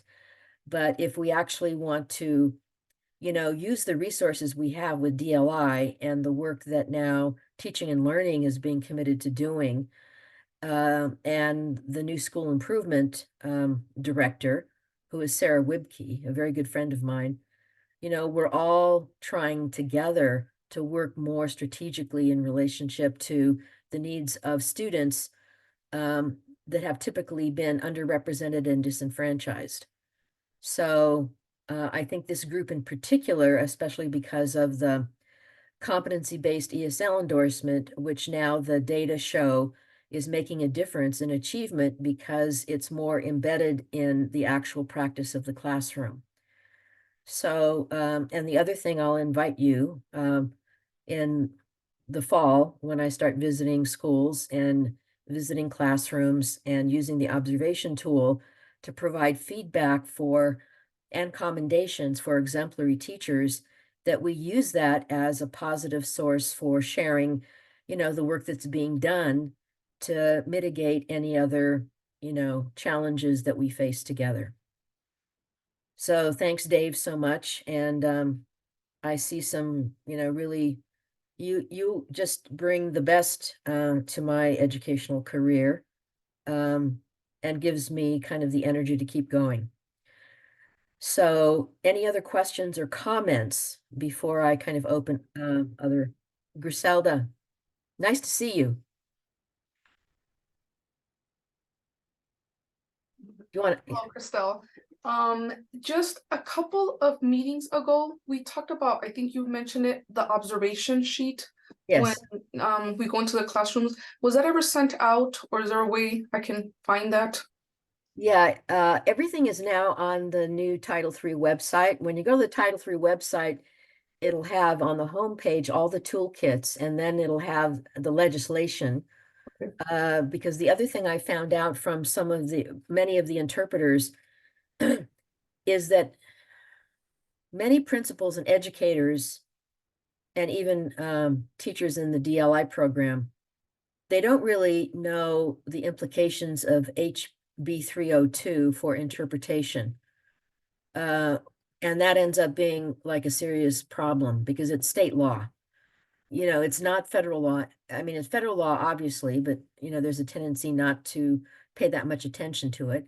But now that it's state law, it's really important. So on the website, we actually have where it says monitoring, you'll see the entire process in the observation tool. And on the funding page, you'll actually see the annual self-assessment that's used for the application. So you actually understand the law, both federal, state, and Title III, and civil rights law as well. And you can gather, we're hoping to get data to you sooner than later. And on the website, there'll also be the consortium MOU, and that's up to any district, any LEA, any charter that wants to organize as a fiscal agent so that they can have access to funds. So all of that now, Griselda, thanks for asking the question. All of that information is now on the new Title III website. So in your Google, all you do is put USBE Title III, and now it'll go directly to it. It was a problem before because of the system, it never had the Title III, and you had to go to departments. And Yes, I did try to find it, and then I'm like, oh, it's been so long. Hopefully, we mention it on one of our next meetings. But all right, I'll go ahead and take a look. Thank you. Thank you so much. Griselda is one of our interpreters. Do you want to say anything about the interpreter program? Yes, it's actually been pretty awesome because I was native Spanish speaker, and I was thinking like I translated for my parents since I'm thinking 8, 9 years old. And with the interpreting course, I've realized that just because I can speak both languages and translate, that doesn't necessarily mean that I am doing it how I am supposed to, that there's a professional way of interpreting. I used to always say like, so-and-so or the principal or the ESL tutor wants to say this, or they want to add this. And then I realized that I had to speak as the first person. So definitely a couple of other things that I have realized that I've been not necessarily doing it in the most professional way. So yes, I've definitely learned a lot. Thanks, Griselda. So Griselda will be one of the people, of the many people, who will finish and be certified on a level 1 as a level 1 interpreter based on the national standards and the work that she's been doing in the courses, in the one course that we have. It's 10-week course, very interactive. And then because of that level 1 certificate, she'll be eligible to apply for another really powerful program of 40 hours, 30 to 40 hours of professional interpretation in the educational setting. I see Paula and Melinda. Nice to see you. Hi, we have a question if you're done with Yeah. your comment there. We just had a question about the immigrant funding. You said that now it's grown to 5 or 6 districts. Can you talk to us about the threshold, like when when we will know if we're getting that funding or how many students to be able to get that? I heard you say that you were going off a December count, but I wondered, what that number was at this point. So it's really a complicated calculation based on federal law. It talks about significant increase. And so it's actually 5% of the $6.2 million. So it's not a huge amount, but what ends up happening is when we get the data that shows the calculation for significant increase, which is fairly complicated over 2 years, then the percentage is used, and then we identify all the LEAs that are over the 10,000 minimum. So if you have an increase, but there's no way that you're actually over the 10,000 minimum, then you really don't qualify. So the districts that qualify because of the significant increase, you know, as I mentioned before, are Granite, Alpine, Canyons, Jordan, Nebo, and Provo.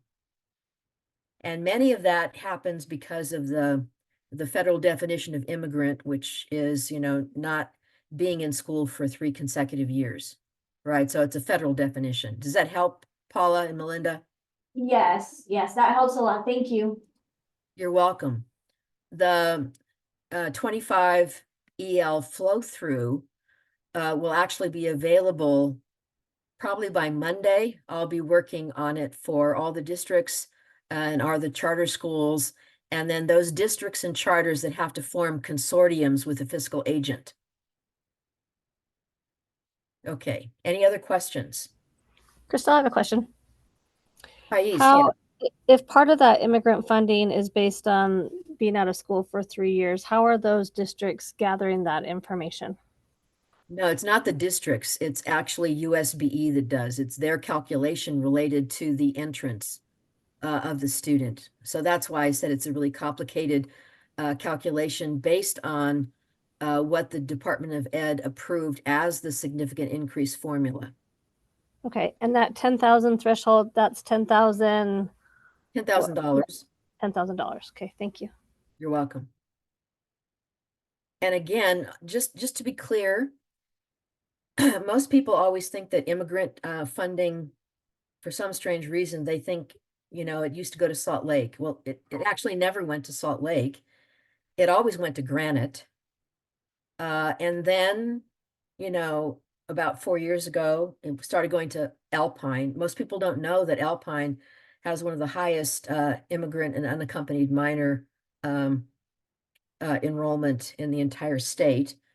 Now it's Canyons, now it's Jordan. Michelle Loveday can attest to that. Now it's Nebo, and now it's Provo. So the significant increase in immigrants has been skyrocketing. And that's why the allocation ends up even being smaller.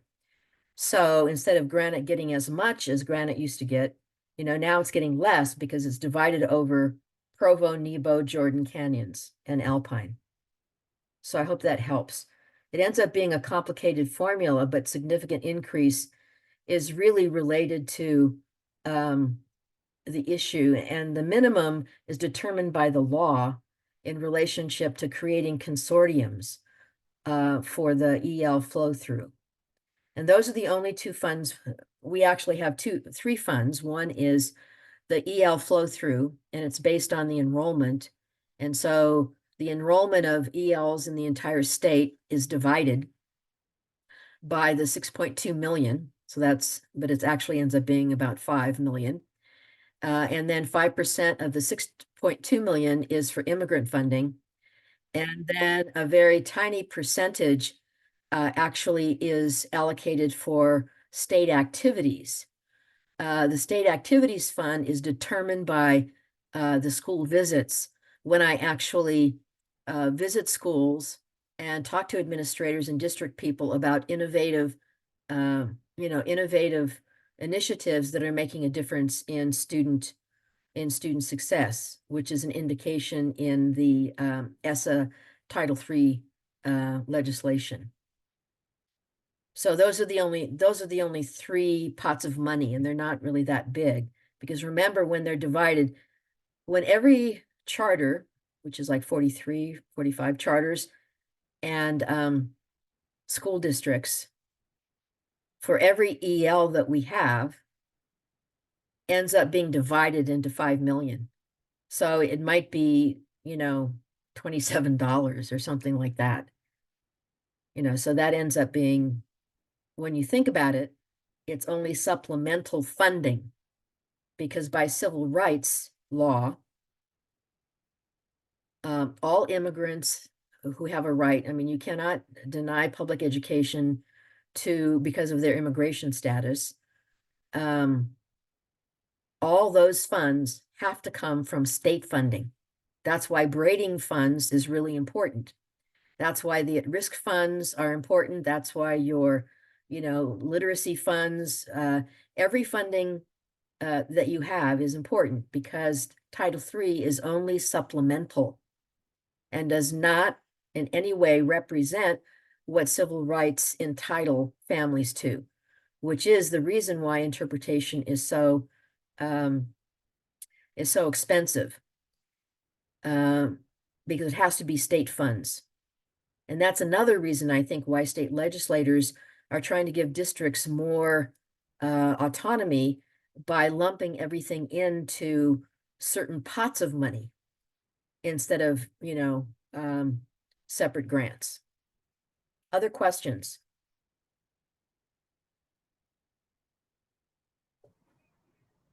Hi, Christelle. Hi, This is Lizzie. Lizzie Matheson. I was wondering if maybe sometime during one of those meetings we could go learn about how people are doing individualized learning plans and just kind of learning more details about those, getting more ideas. These meetings are really helpful for me to learn from everyone. And so that would be something I would love to learn more details about. Yeah, on the Title III homepage, there's a whole section on individual learning plans, as well as models for language services programs. So the new website in the homepage is a response to many of the things that people have talked about. And I think there are some really great examples of individual learning plan. And it goes back to the way in which, student support teams work together, and they don't isolate the special ed people away from, the federal programs people. The best process I've ever seen of that, and maybe I'll try to get them on, is Weber School District. They do a cross grade level student team protocol where they develop the plans for students, so that they don't make the mistake of over identification. So Weber School District has a really great process, I know. Other questions?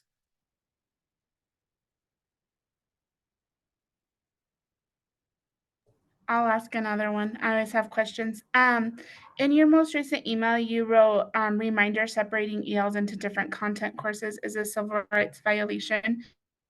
And I just wanted a little more details about that. I know that two of our junior high campuses, they're not having separate math or English or science classes, but they do have one class that's a support for newcomers. Would that count as a civil rights violation if it's like in a different kind of study skills time? Or is it only for like the core content classes? No, it's for everything. I mean, on the website, we actually have the Department of Justice, and one of the things it says is undue segregation. So you can't have kids separated.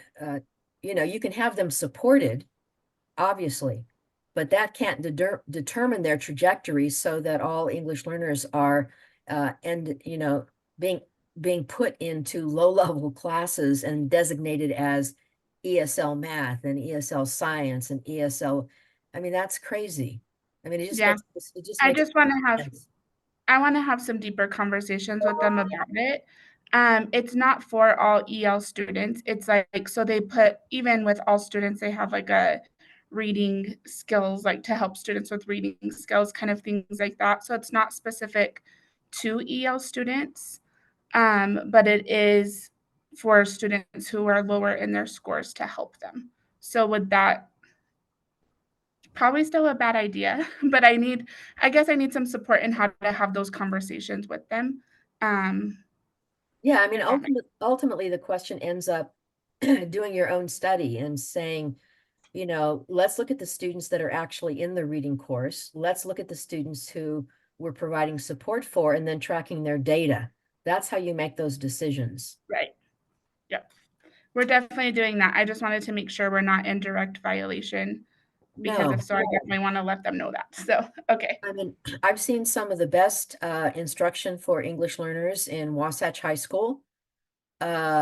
But it's a regular language, you know, English language arts, and it's content class, but it's organized with levels of proficiency so that there's more heterogeneous grouping and the kids can learn from and with each other. I did that when I was a high school teacher as well, teaching government economics and history, you know, and so the question ends up being, you know, checking to see, are the students actually making progress in this environment and what's working and what's not working?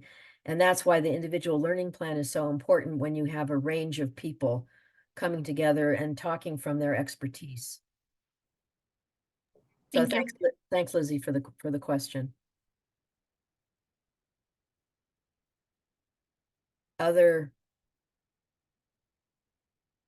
Yeah, so I'll just be really clear about this issue about segregation. Segregating newcomers because they don't know English is the worst possible thing to do.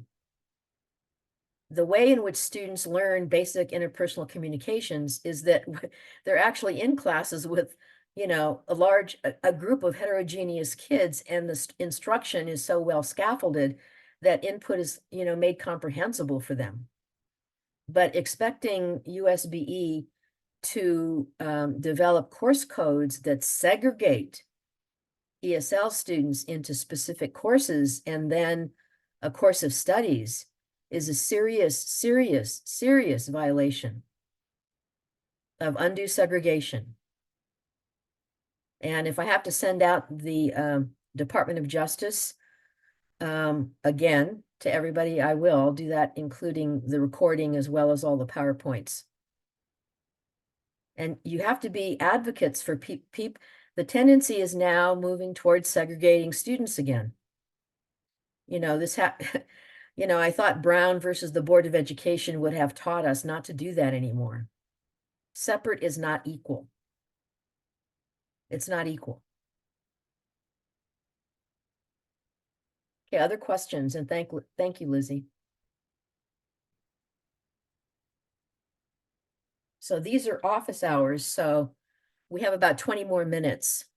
Whatever you want to talk about. And if you want to leave, you know, that's fine. Hi, Michelle, one of my best friends. How are you? Good, how are you? Good, I miss you. I miss you too.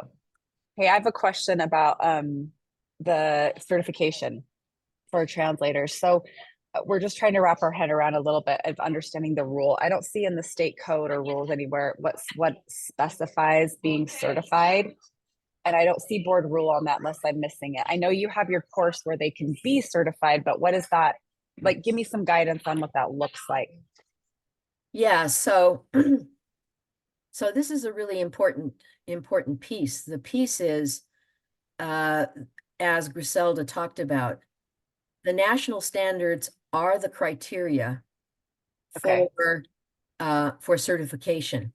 So understanding the national standards and the way the course is organized, it's on Canvas, and it's only for interpreters that have Okay. applied.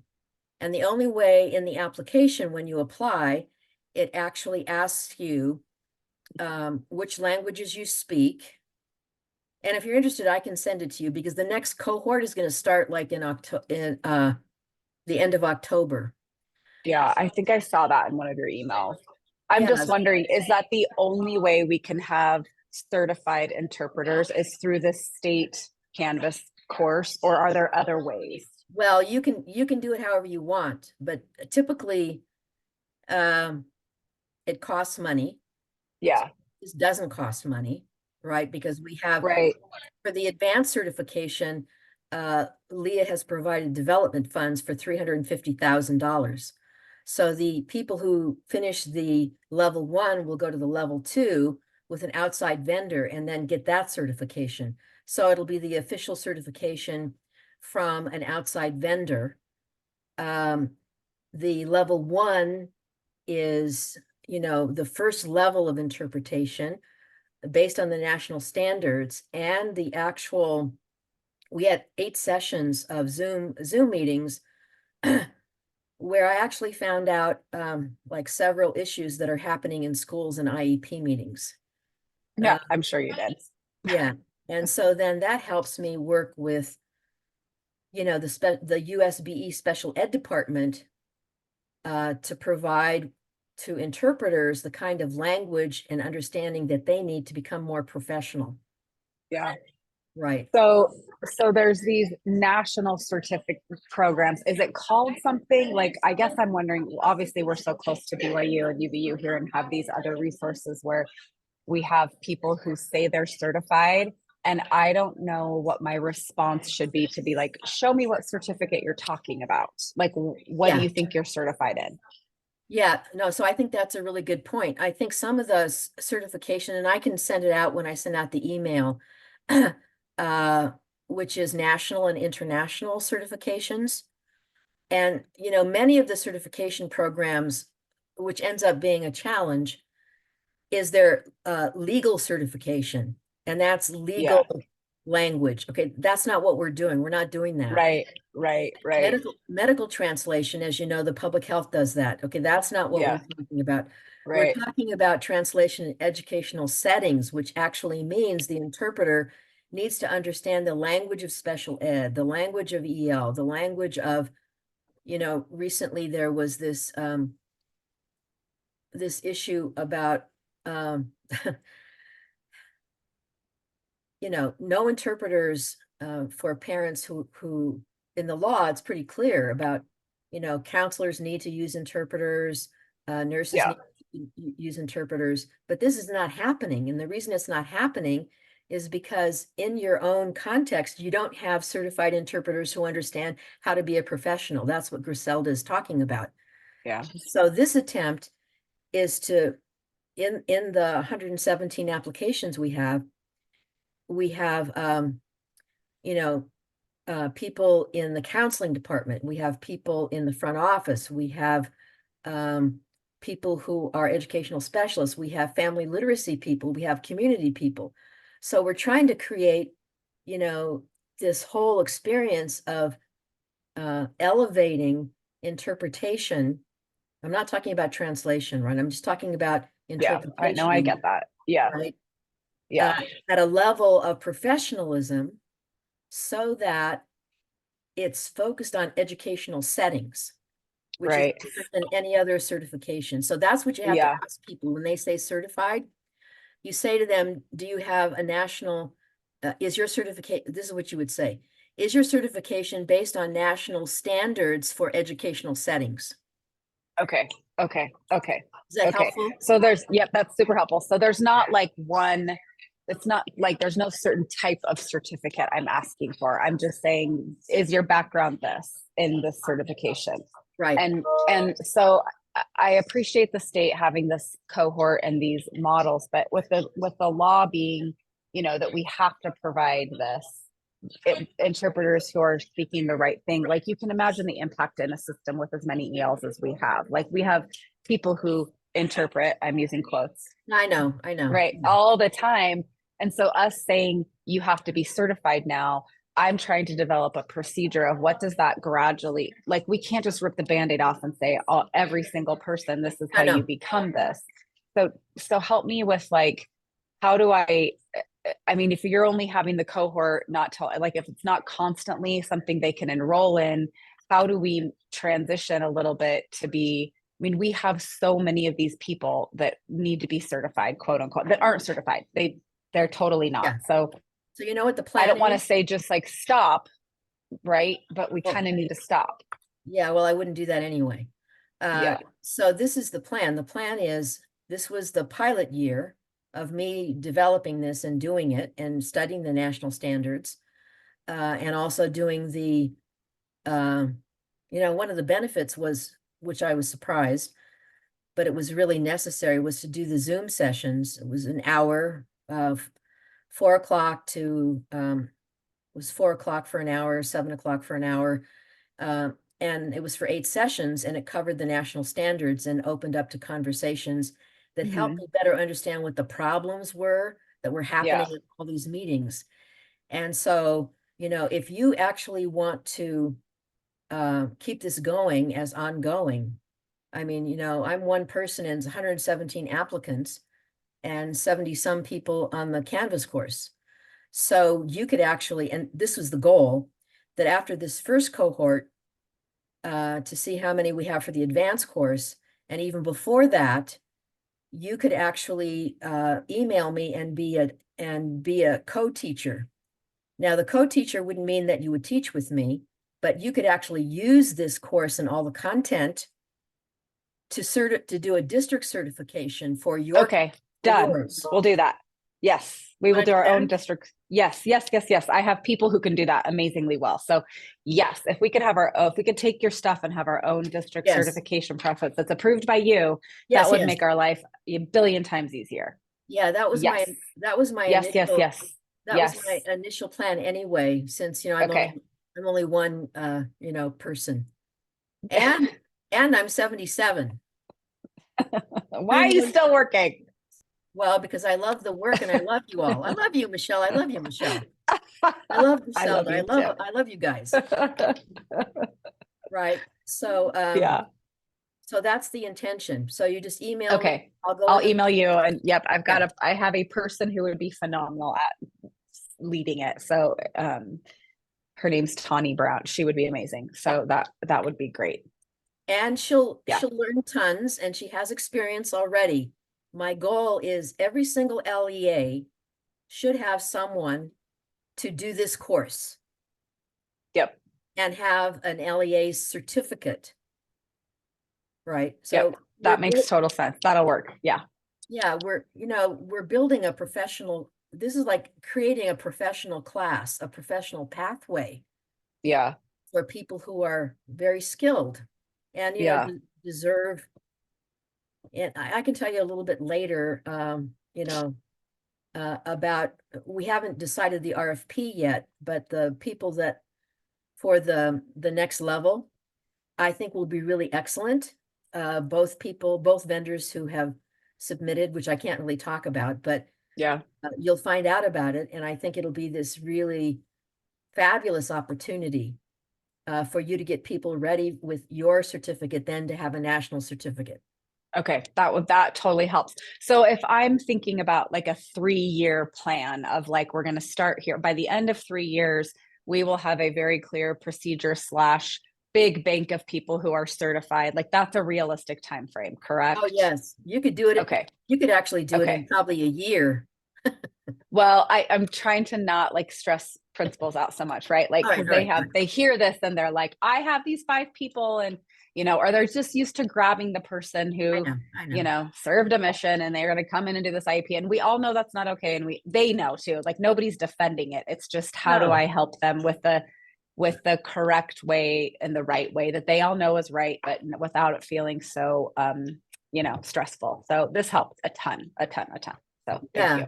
And we might even have a session where we have the people who have gone through the course, like Griselda, and because they're like the most amazing people in this course. I mean, you all would be so excited. I mean, we have someone who speaks Dari and Pashto and like 3 other languages.